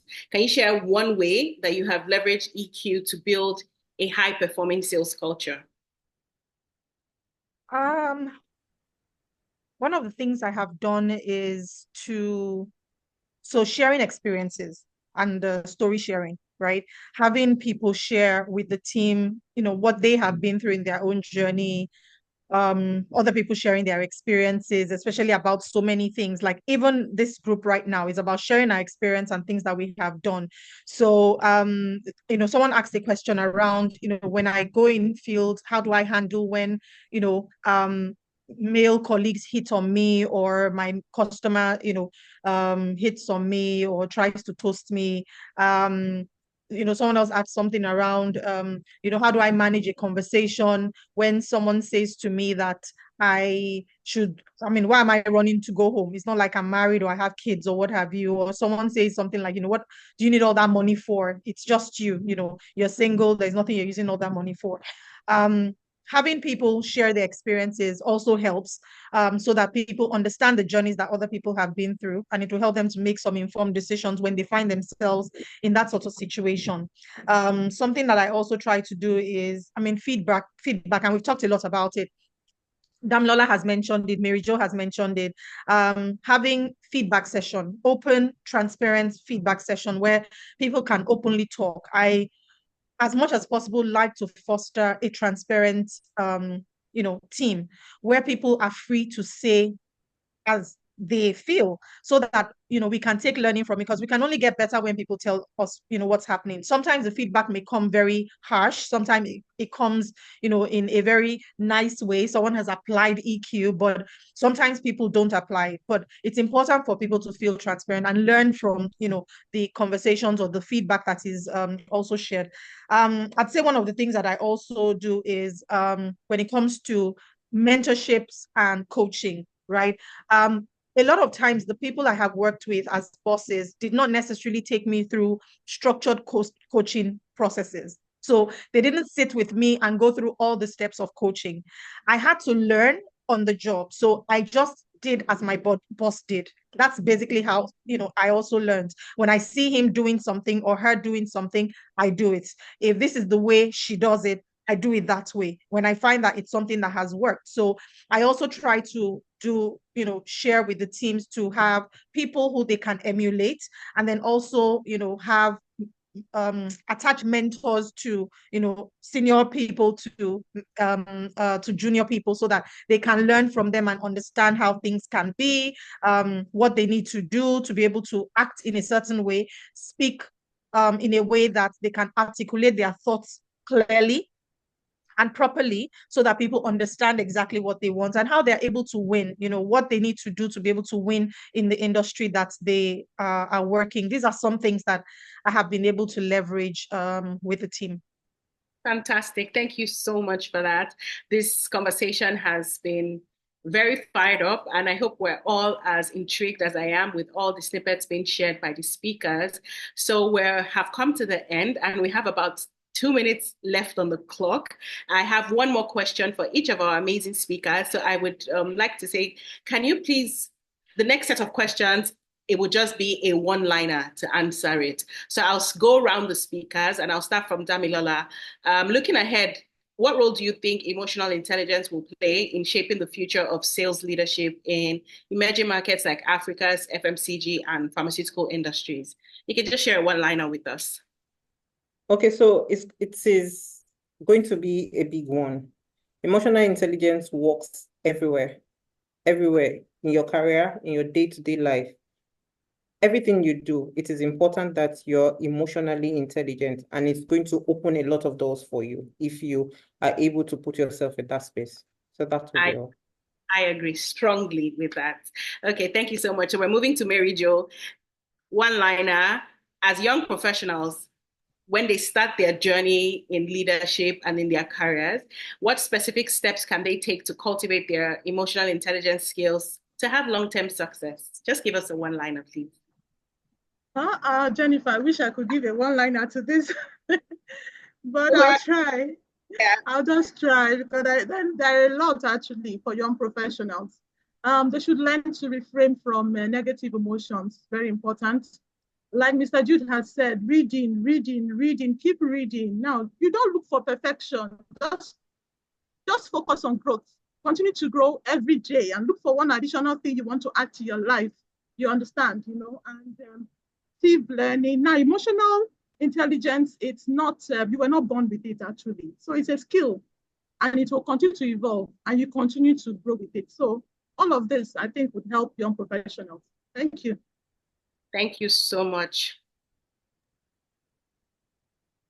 So we're coming to Nkechi as our final speaker for today.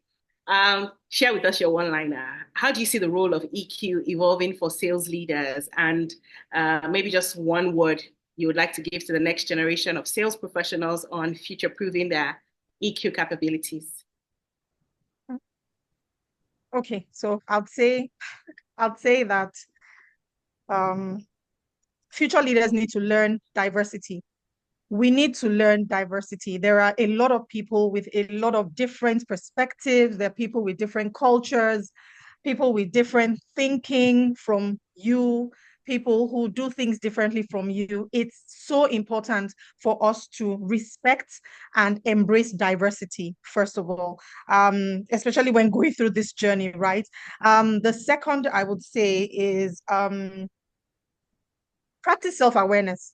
We need to practice self-awareness. You need to understand, yourself and understand your environment. Very important. We really need to understand our environment, whether it's reflecting on your experiences or on other people's experiences, whether it is conflict resolution. You need to learn and unlearn, relearn, and continue to learn when it comes to conflict resolution, experiences, and building resilience. That's what I would say. Thank you so much. Wow, what an inspiring and I would say typical buzzword, very insightful discussion that we have had here today. And I'll just recap. We have seen that emotional intelligence is not just about understanding our emotions. It's also about using that understanding to build trust, lead our teams with empathy, and also to inspire growth. So a huge thank you to all of our incredible panelists, Damilola, Mary Jo, and Nkechi. Thank you so much for sharing your wisdom and practical strategies with every one of us. And to everyone in the audience, I hope we are all walking away with new, fresh ideas and motivation to develop our EQ and how to lead with impact. Thank you so much for joining us, and let's keep this important conversation going. I'm going to hand over the mic to Ravi now. Thank you so much. Hi, Jennifer. Thank you, everyone. I thought I have like almost half a page full from all the panelists, in particular what Nkechi has spoken about in terms of really working on yourself and just learning and really going through the steps. So thank you very much for that. Now we are on to the second portion of our Q&A. And I know this is another opportunity for us to engage, with our amazing speaker. That's in person of Mr. Jude Abonu, and also to all the other panelists, in case we have questions for them, please.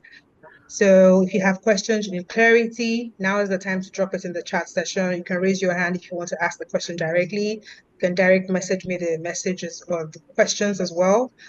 Again, let us make it as interactive and as impactful as possible. It's been an afternoon packed with knowledge and information. And one thing we have learned from Mr. Jude's session is the importance of homework, right? We listened. It will be good for us to also be able to ask questions of the speaker to show that, yes, we actually took some information away from it. And like I said earlier, every question asked, we are giving out gifts from our sponsors, which is Friesland. So I'm going to start with the first question that has come in already. Mr. Jude, are you still available? Yeah. And can we proceed? Yeah, I'm here. Welcome. Yeah. Good. One of the questions that has come in states that looking at innovation, we spoke extensively about doing things differently, the 10 times factor, the who move my cheese, and importance of implementation, right? One of the questions here says that, what role does innovation play in driving growth during these rapidly changing times, right? And how can we cultivate a culture that embraces it? The person went further to give an example that, right, you learn something today and then the next 2 to 3 months, it becomes obsolete. So, like, how do you stay ahead using innovation to try? Yes. Yeah.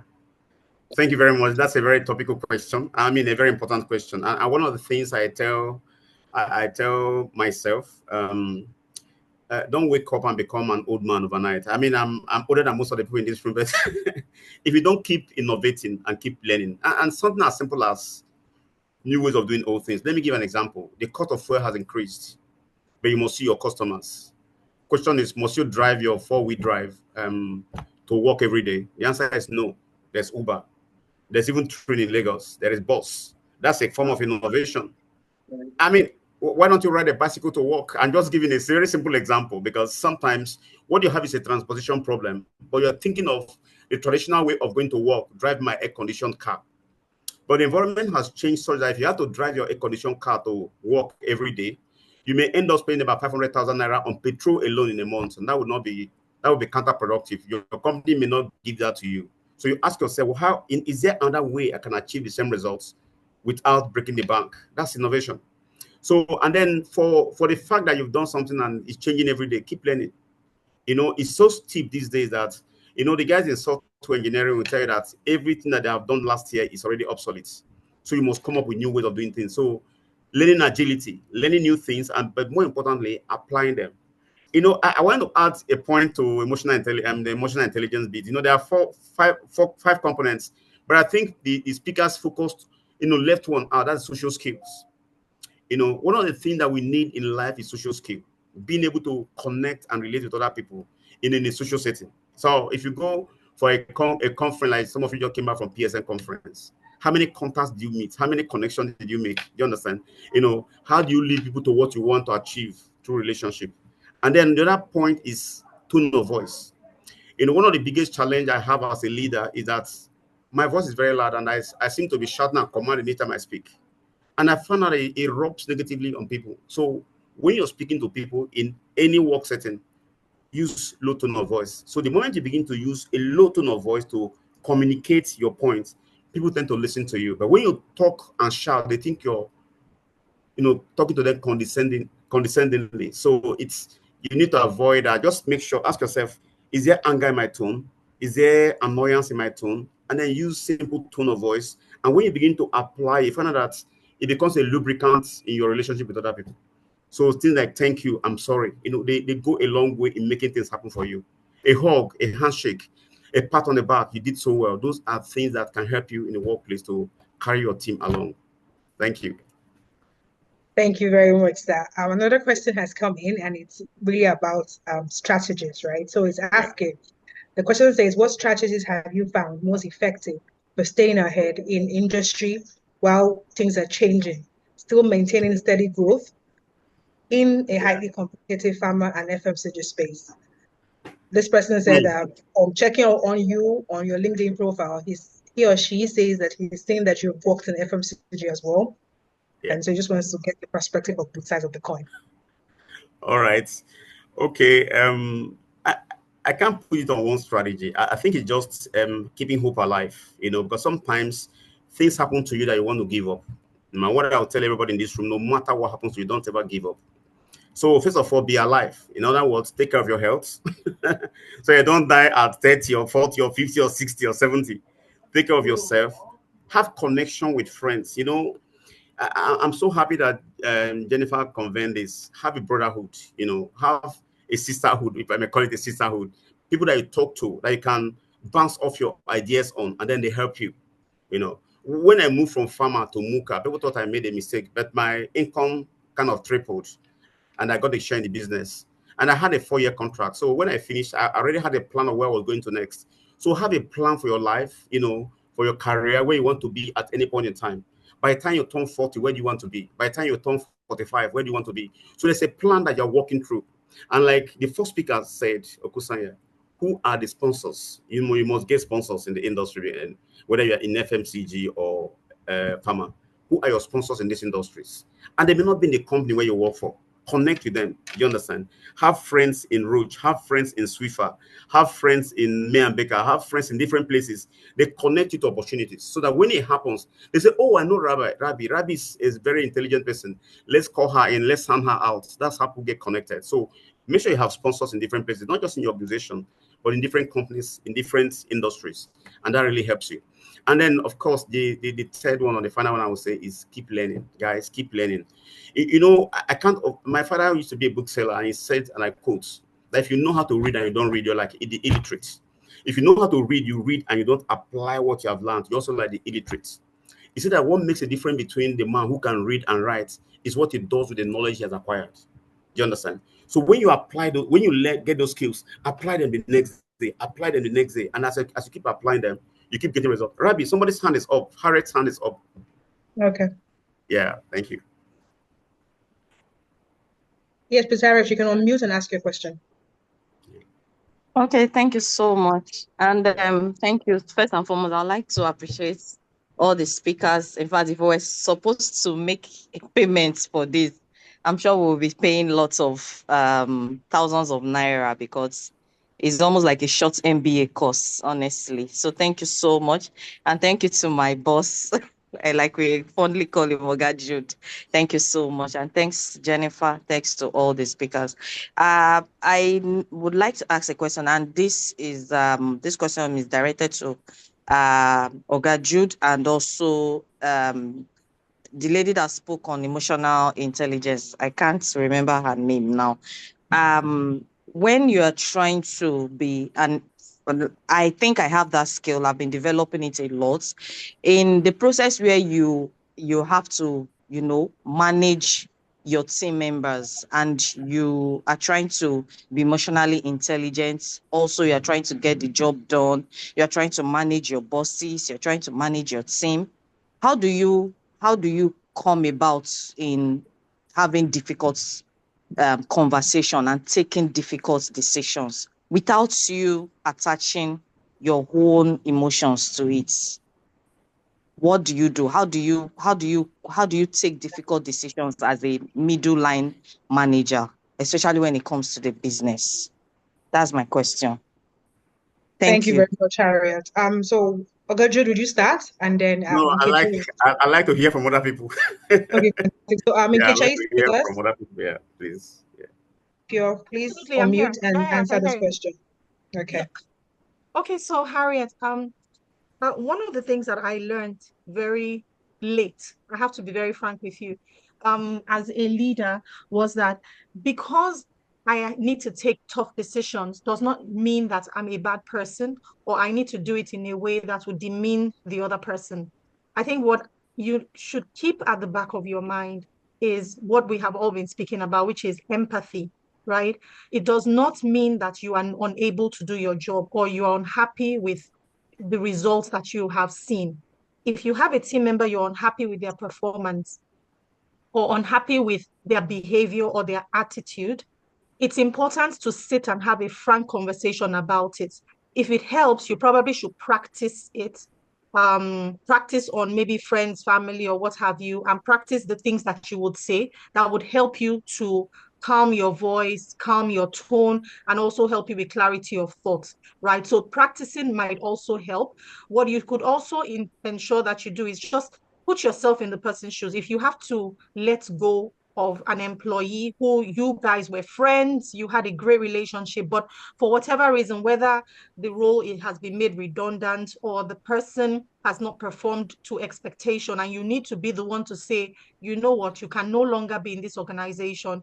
You need to understand that you put yourself in their shoes first and ensure that the words that come out of your mouth does not make the other person feel less of a human being. It is strictly about what the situation is, not about the person.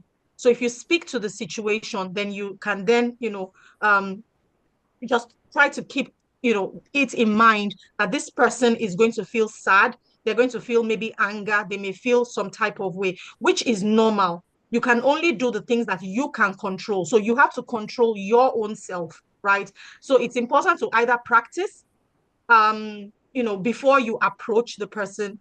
And it's important for you to also keep at the back of your mind that this is a job that I am doing. It does not mean that I'm a bad person, or I don't like this person, or I'm not using emotional intelligence, but it's just about remembering the psychological aspect of it and applying it. I hope that helps. Absolutely. Thank you very much. And since I still have you on, there's another question here about emotional intelligence. It says, in a situation where you manage a lot of people of different background, how do you effectively manage all individuals with respect to EQ? And furthermore, another additional question to that is, how do you work on your tone, right? In terms when you're communicating, if you have a naturally loud voice? Okay. Yeah. For the natural loud voice, it's practice. Practice, practice, practice, practice. And like any other human being, we're fallible. You can never be perfect, but you have to be conscious and deliberate.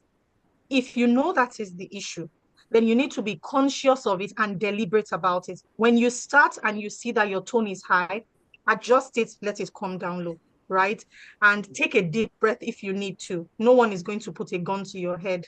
I see these days, people, the Gen Zs, if there's anything that I have learned from that generation, is that you don't have to do things the way everybody has been doing it. So if you need to stop, take a deep breath and start again. No one is going to hold you. No one is going to hold you for that, just to adjust your tone.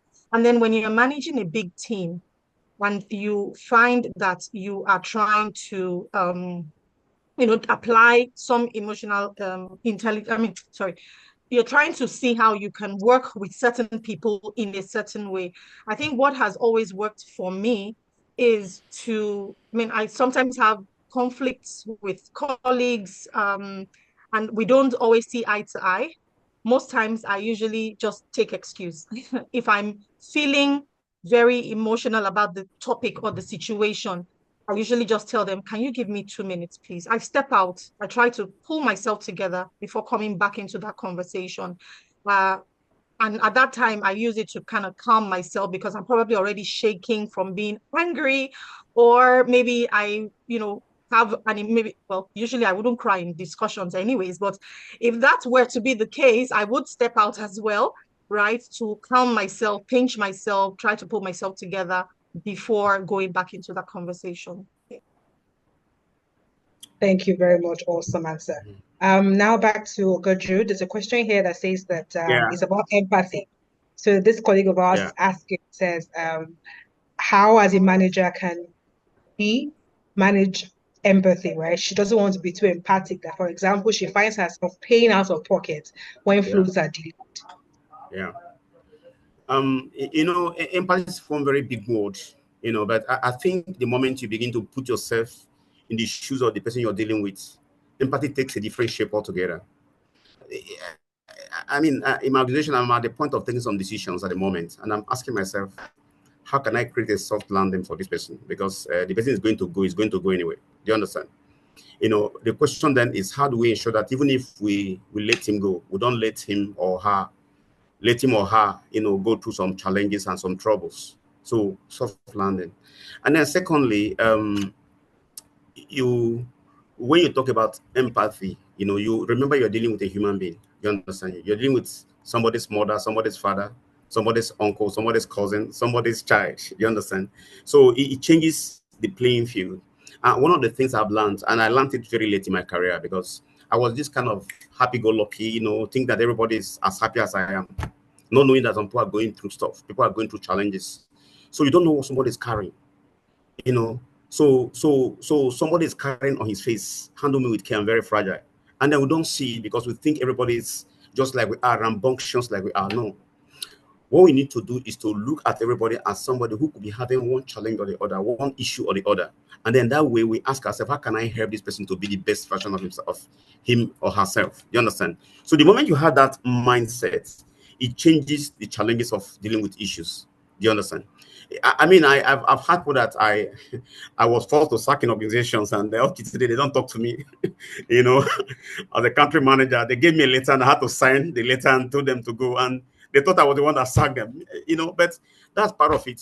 Then having said all this, I mean, guys, with your best intention, you know, with everything that you have planned and tried to do, some people will not still accept you.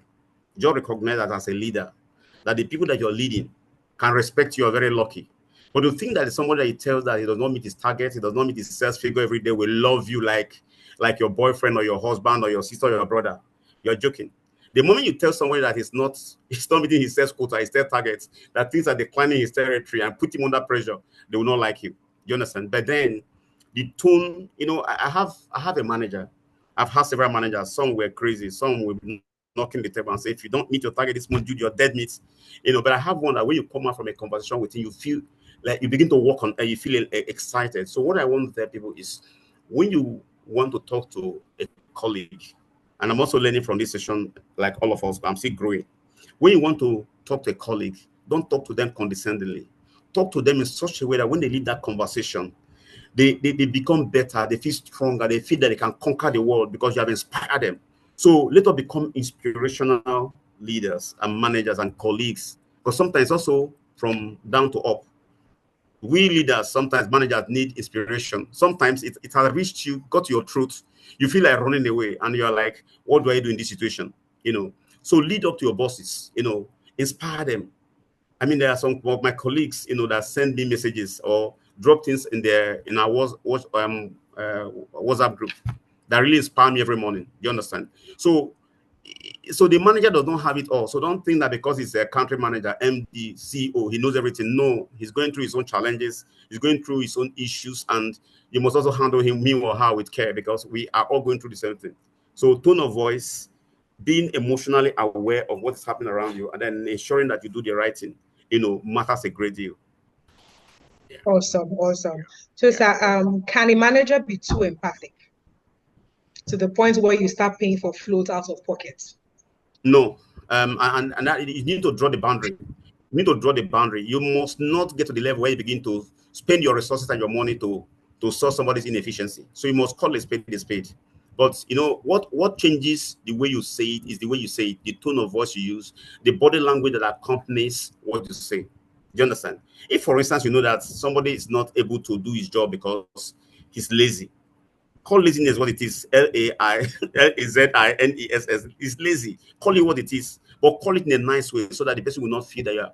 If, for instance, if I know that somebody does not get to work on time to call on his doctors, I say, wow, Caleb, what happened yesterday? We were supposed to meet in last week. I didn't see you. You know, and then don't shout. Just say it in a normal tone.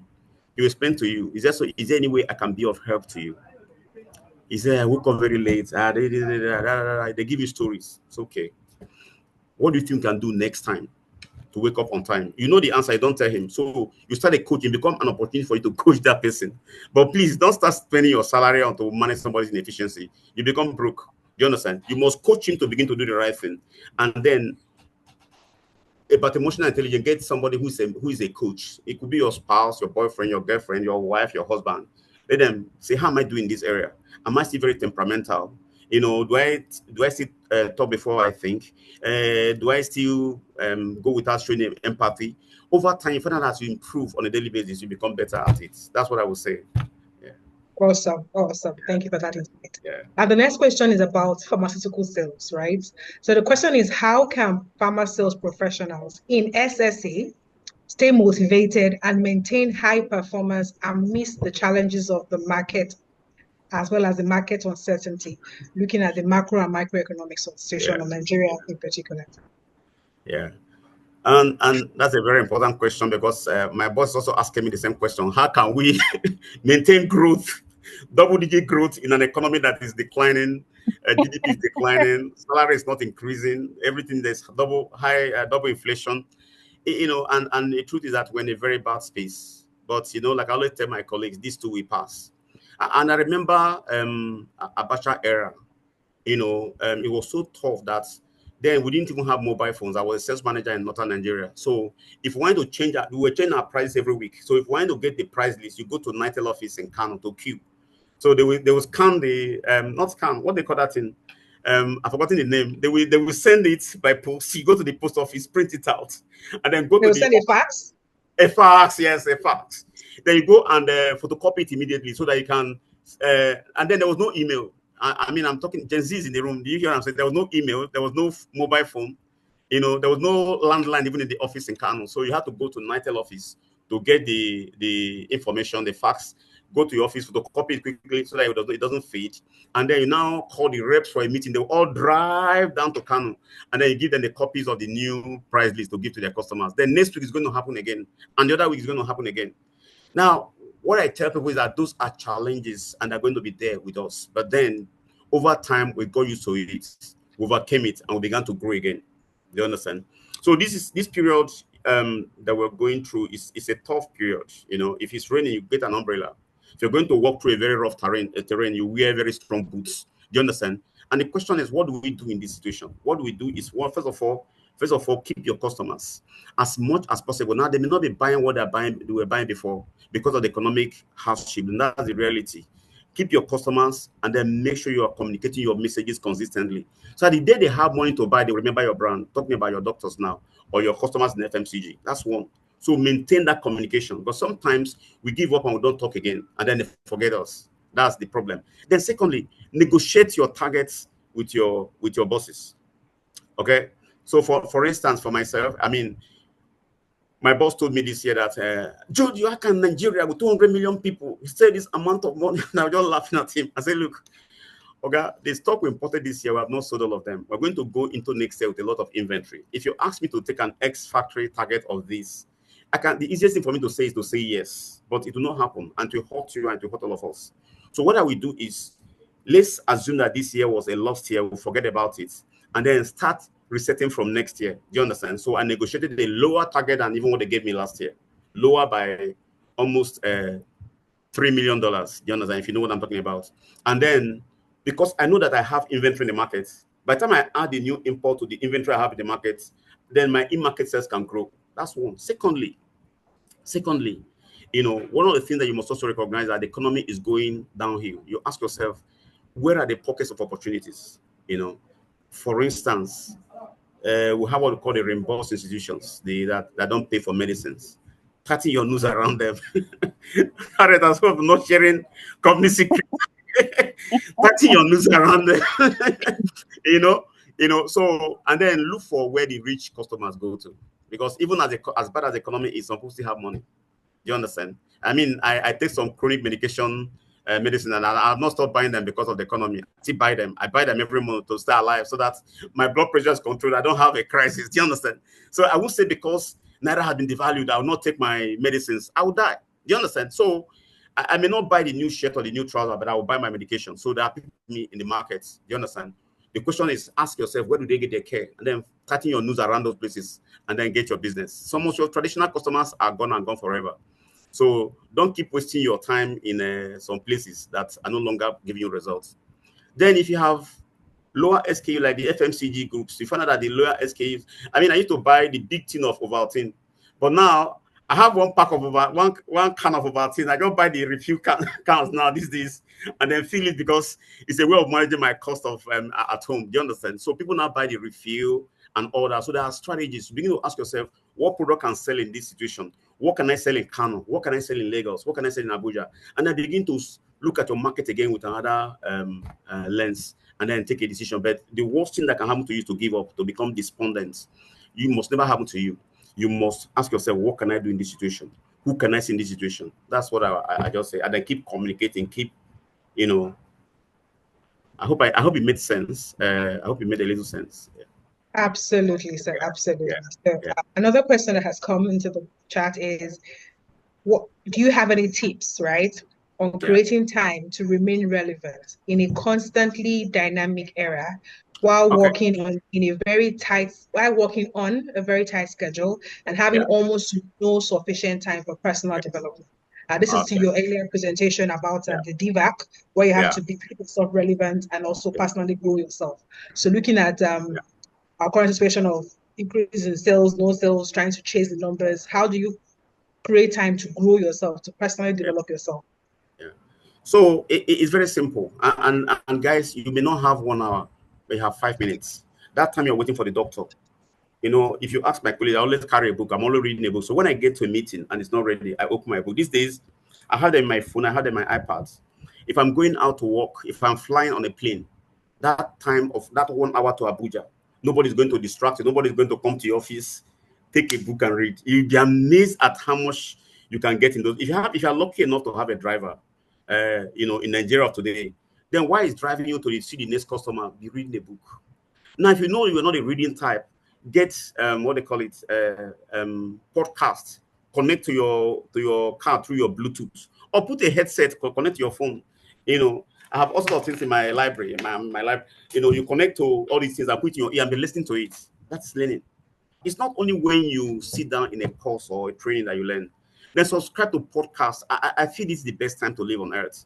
You know, I try to read 1 hour every day. So I take 20 minutes in the morning, 20 minutes sometime in the day, and then another 20 minutes in the evening. That's how I catch my 1 hour reading a day. And I do that because I want to be relevant. You know, otherwise become irrelevant. If you keep telling people the same thing you told them last year, is thing you told them 2 years ago, things you told them 5 years ago, they'll say, oh, God, because I told all this thing 2 years ago, and he's saying the same thing today.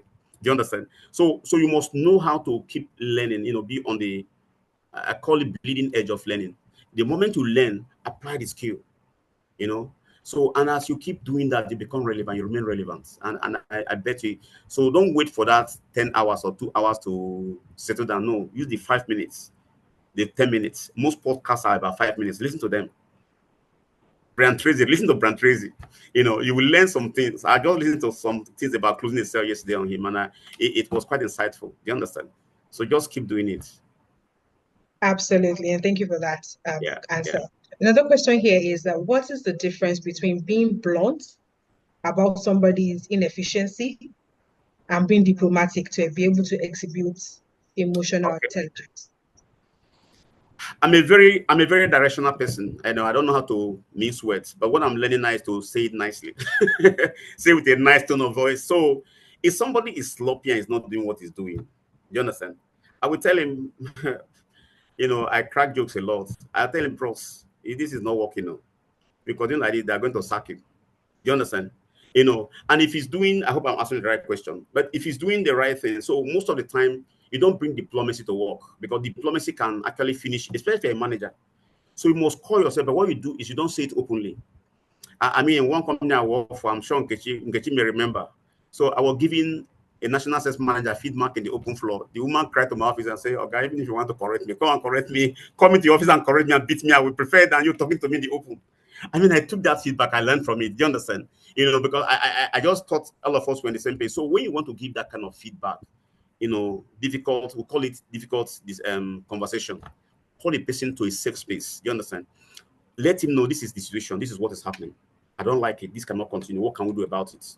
And then between you and him, the guy know that you respected him or her well enough to call him to a safe space, discuss that situation, and agreed on the action plan.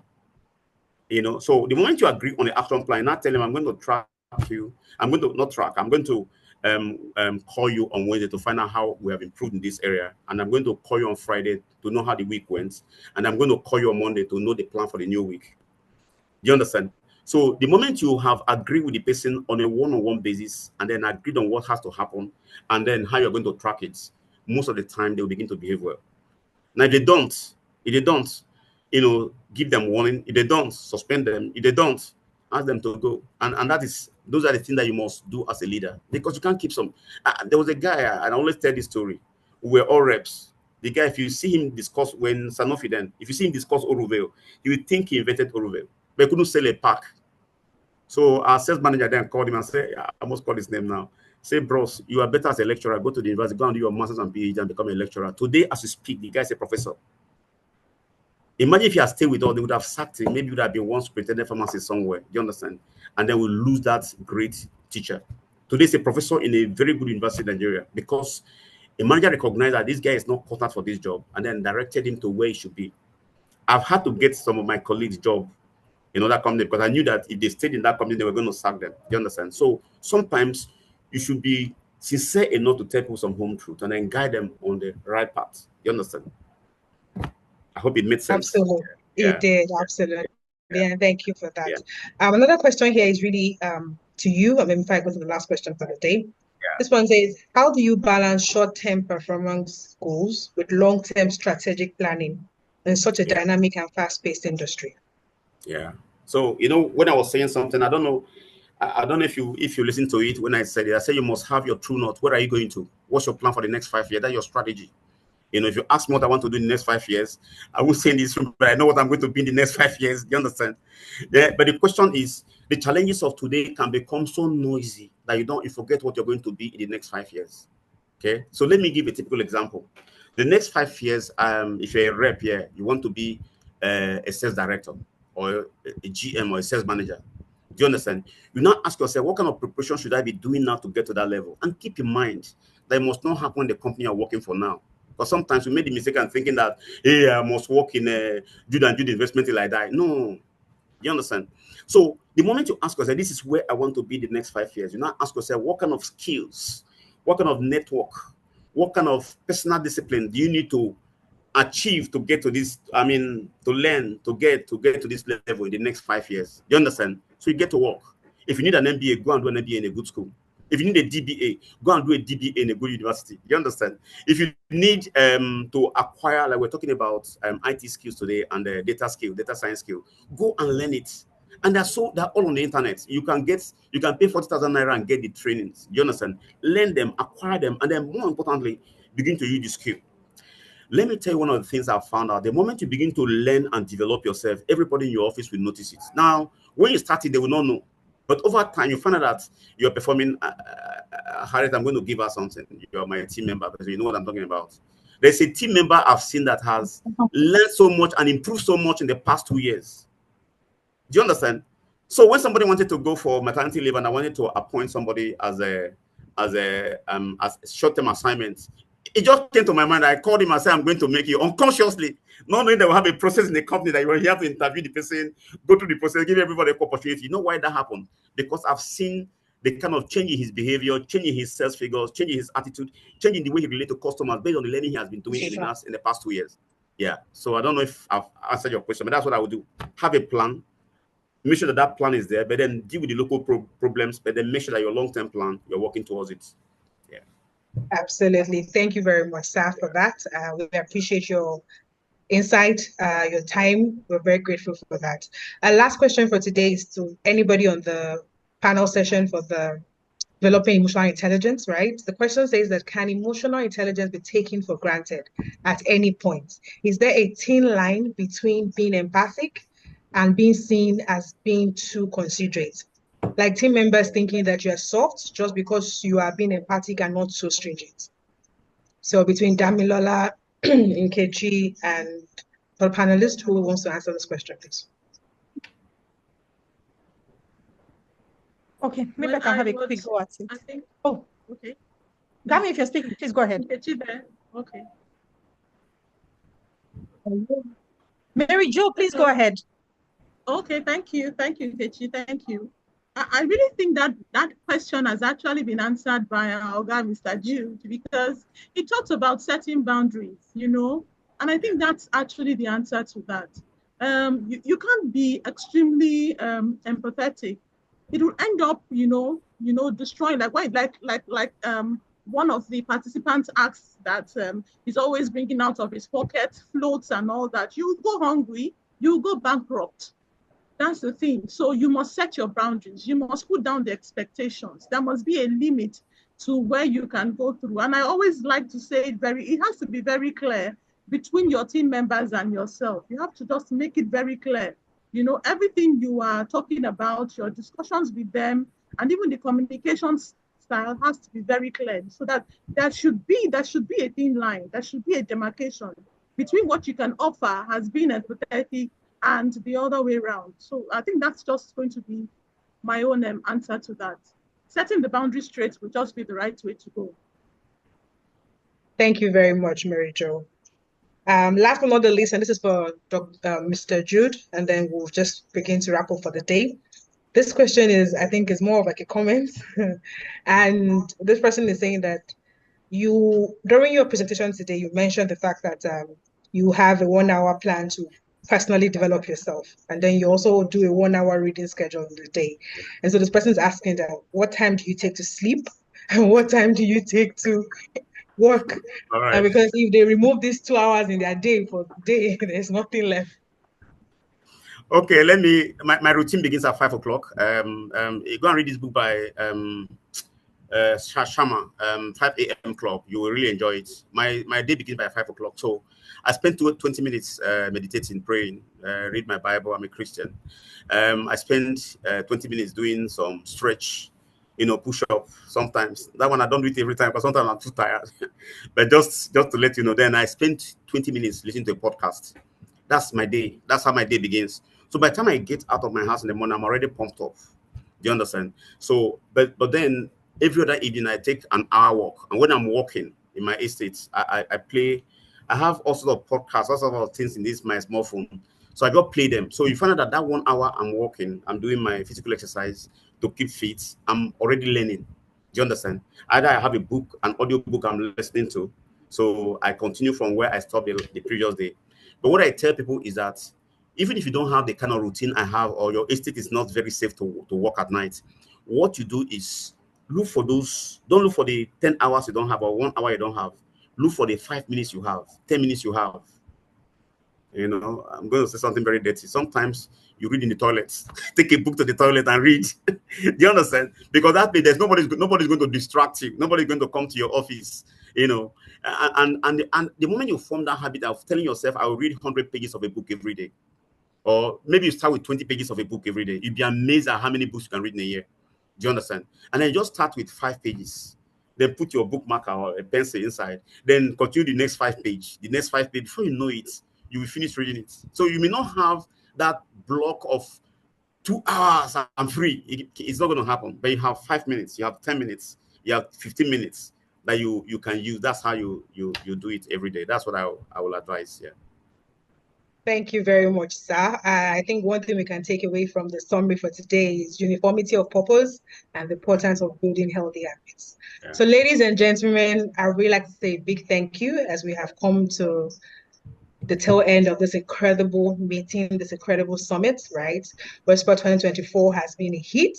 I want to extend my heartfelt thanks to everyone who made this day a success, to our inspiring speakers, from the first Kikelomo to Mr. Jude, to our moderator, Jennifer, for doing a fantastic job, to our panelists, right, from the first session, from Julia to Kikelomo, to the second session from Damilola, Mary Jo, Nkechi.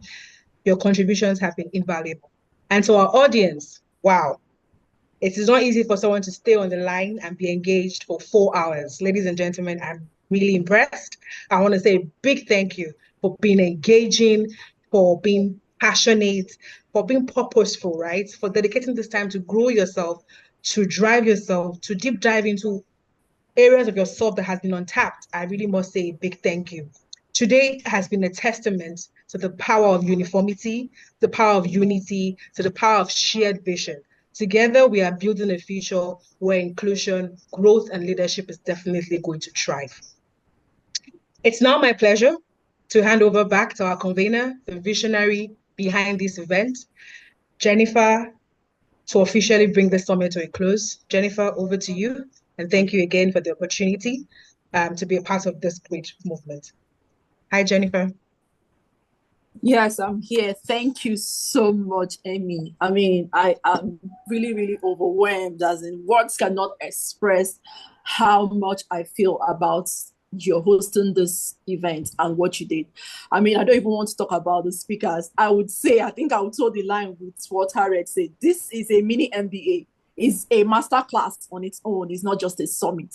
And thank you everyone who made our time to join us today, especially you, the audience, who was even engaged and still get connected up until now, even though we've exceeded our time for more than an hour. But it's an insightful, it's a very productive session, and I'm happy that we are able to have this session. I want to also thank the speakers, the panelists, the keynote speaker, Kikelomo, I think she has gone, and Mr. Jude. Oh my God, this is so much. In fact, I don't know what to do. I was even jotting down myself. I'm like, oh yes, oh yes. I mean, how we can stay evolved and make sure that we, stay ahead the curve. And then the panelists that talked about emotional intelligence, you guys said it all. I mean, as a leader, the first thing we need to do is how to control our emotions. Mary Jo said it. For you to even understand emotional intelligence, you need to understand your own emotions, which is the first step as a leader. I think Nkechi shared so much insight on what you can do in order to lead with emotions. Guys, I want to say thank you so much for everyone who has joined this, and thank you so much for everything we've shared today. Now, without wasting much time, if you can permit me, I know our time is fast spent already. I just want to share just one slide just to tell you about WIFPSA and how you can join the community, because I've heard a lot of people asking me questions like, how can you join the community? What do we need to do? And one slide. Okay, I mentioned in the beginning what the women in FMCG, pharmaceutical sales in Africa is all about. It's just a community dedicated to empowering women, challenging barriers, just providing platforms that foster collaboration, that helps women to grow, helps you in your professional development. You could see one of what we just did today. I'm sure you learned a lot that you take home. What is our vision is to see how we can create inclusive and thriving ecosystem where women in FMCG and pharmaceutical industries excel in leadership, sales and marketing, and innovation. What are our core values? Inclusivity, leadership, excellence, collaboration, empowerment, innovation, and integrity. Why would you join us, or why would you want to join us? I mean, opportunity to network industry experts and peer. I'm sure today, this event is a testament to that. Mentorship opportunities. You have access to people who have been there, who have made those mistakes, who can hold your hands and teach you on the pitfalls to avoid while you're navigating the career space. Be part of a movement that champions inclusion and meaningful courses for women to excel in leadership. We can never overemphasize on the fact that we need more women in leadership roles. We need more women who would understand what women face. We need more women who are championing courses that will push women forward. So being a part of this movement gives you that opportunity. And of course, finally, to empower you for your career growth through access to tailored training programs and workshops. Beyond Summit, we'll be doing a lot of training programs, workshops in the future. So this is why you should be part of this community. Now, we have two ways that you can join as a member. We have the executive members, which includes senior members, C-suite executives, founders who are passionate about impacting the next generation of female leaders. These are people who have been there, who are at the helm of affairs, who can impact younger ones and see how we can grow and teach younger ones how to be a better leader. And then we have the other members who are entry-level, experience wherever you are in your career. You can actually join these members. Of course, there's a financial obligation to that. So, but if you are interested in joining us, we'll be sharing the link to indicate your interest on the Zoom chat.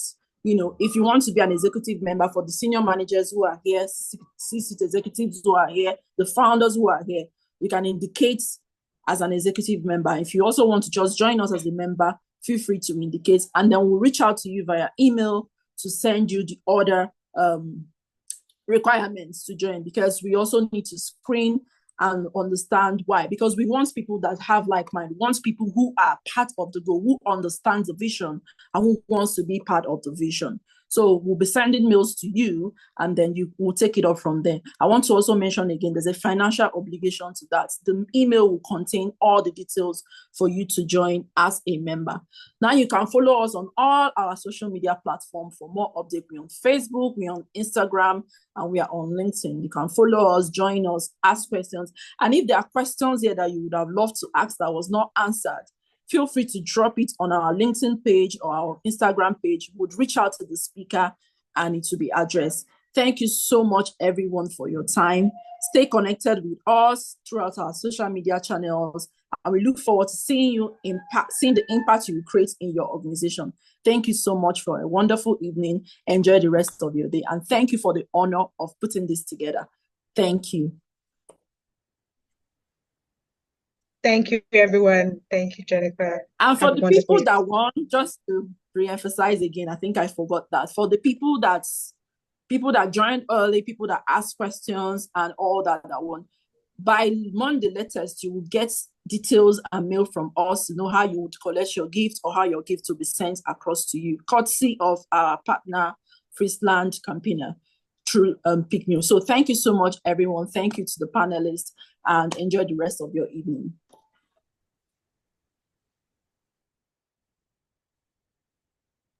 Thank you, Jennifer. Thank you, everyone.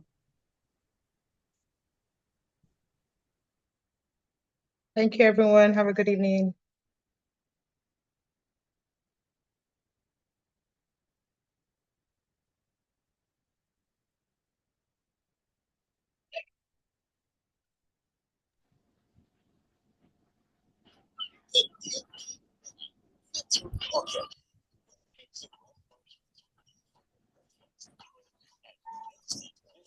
It's just my perfect size. Filled with the right nutrients. Just for me.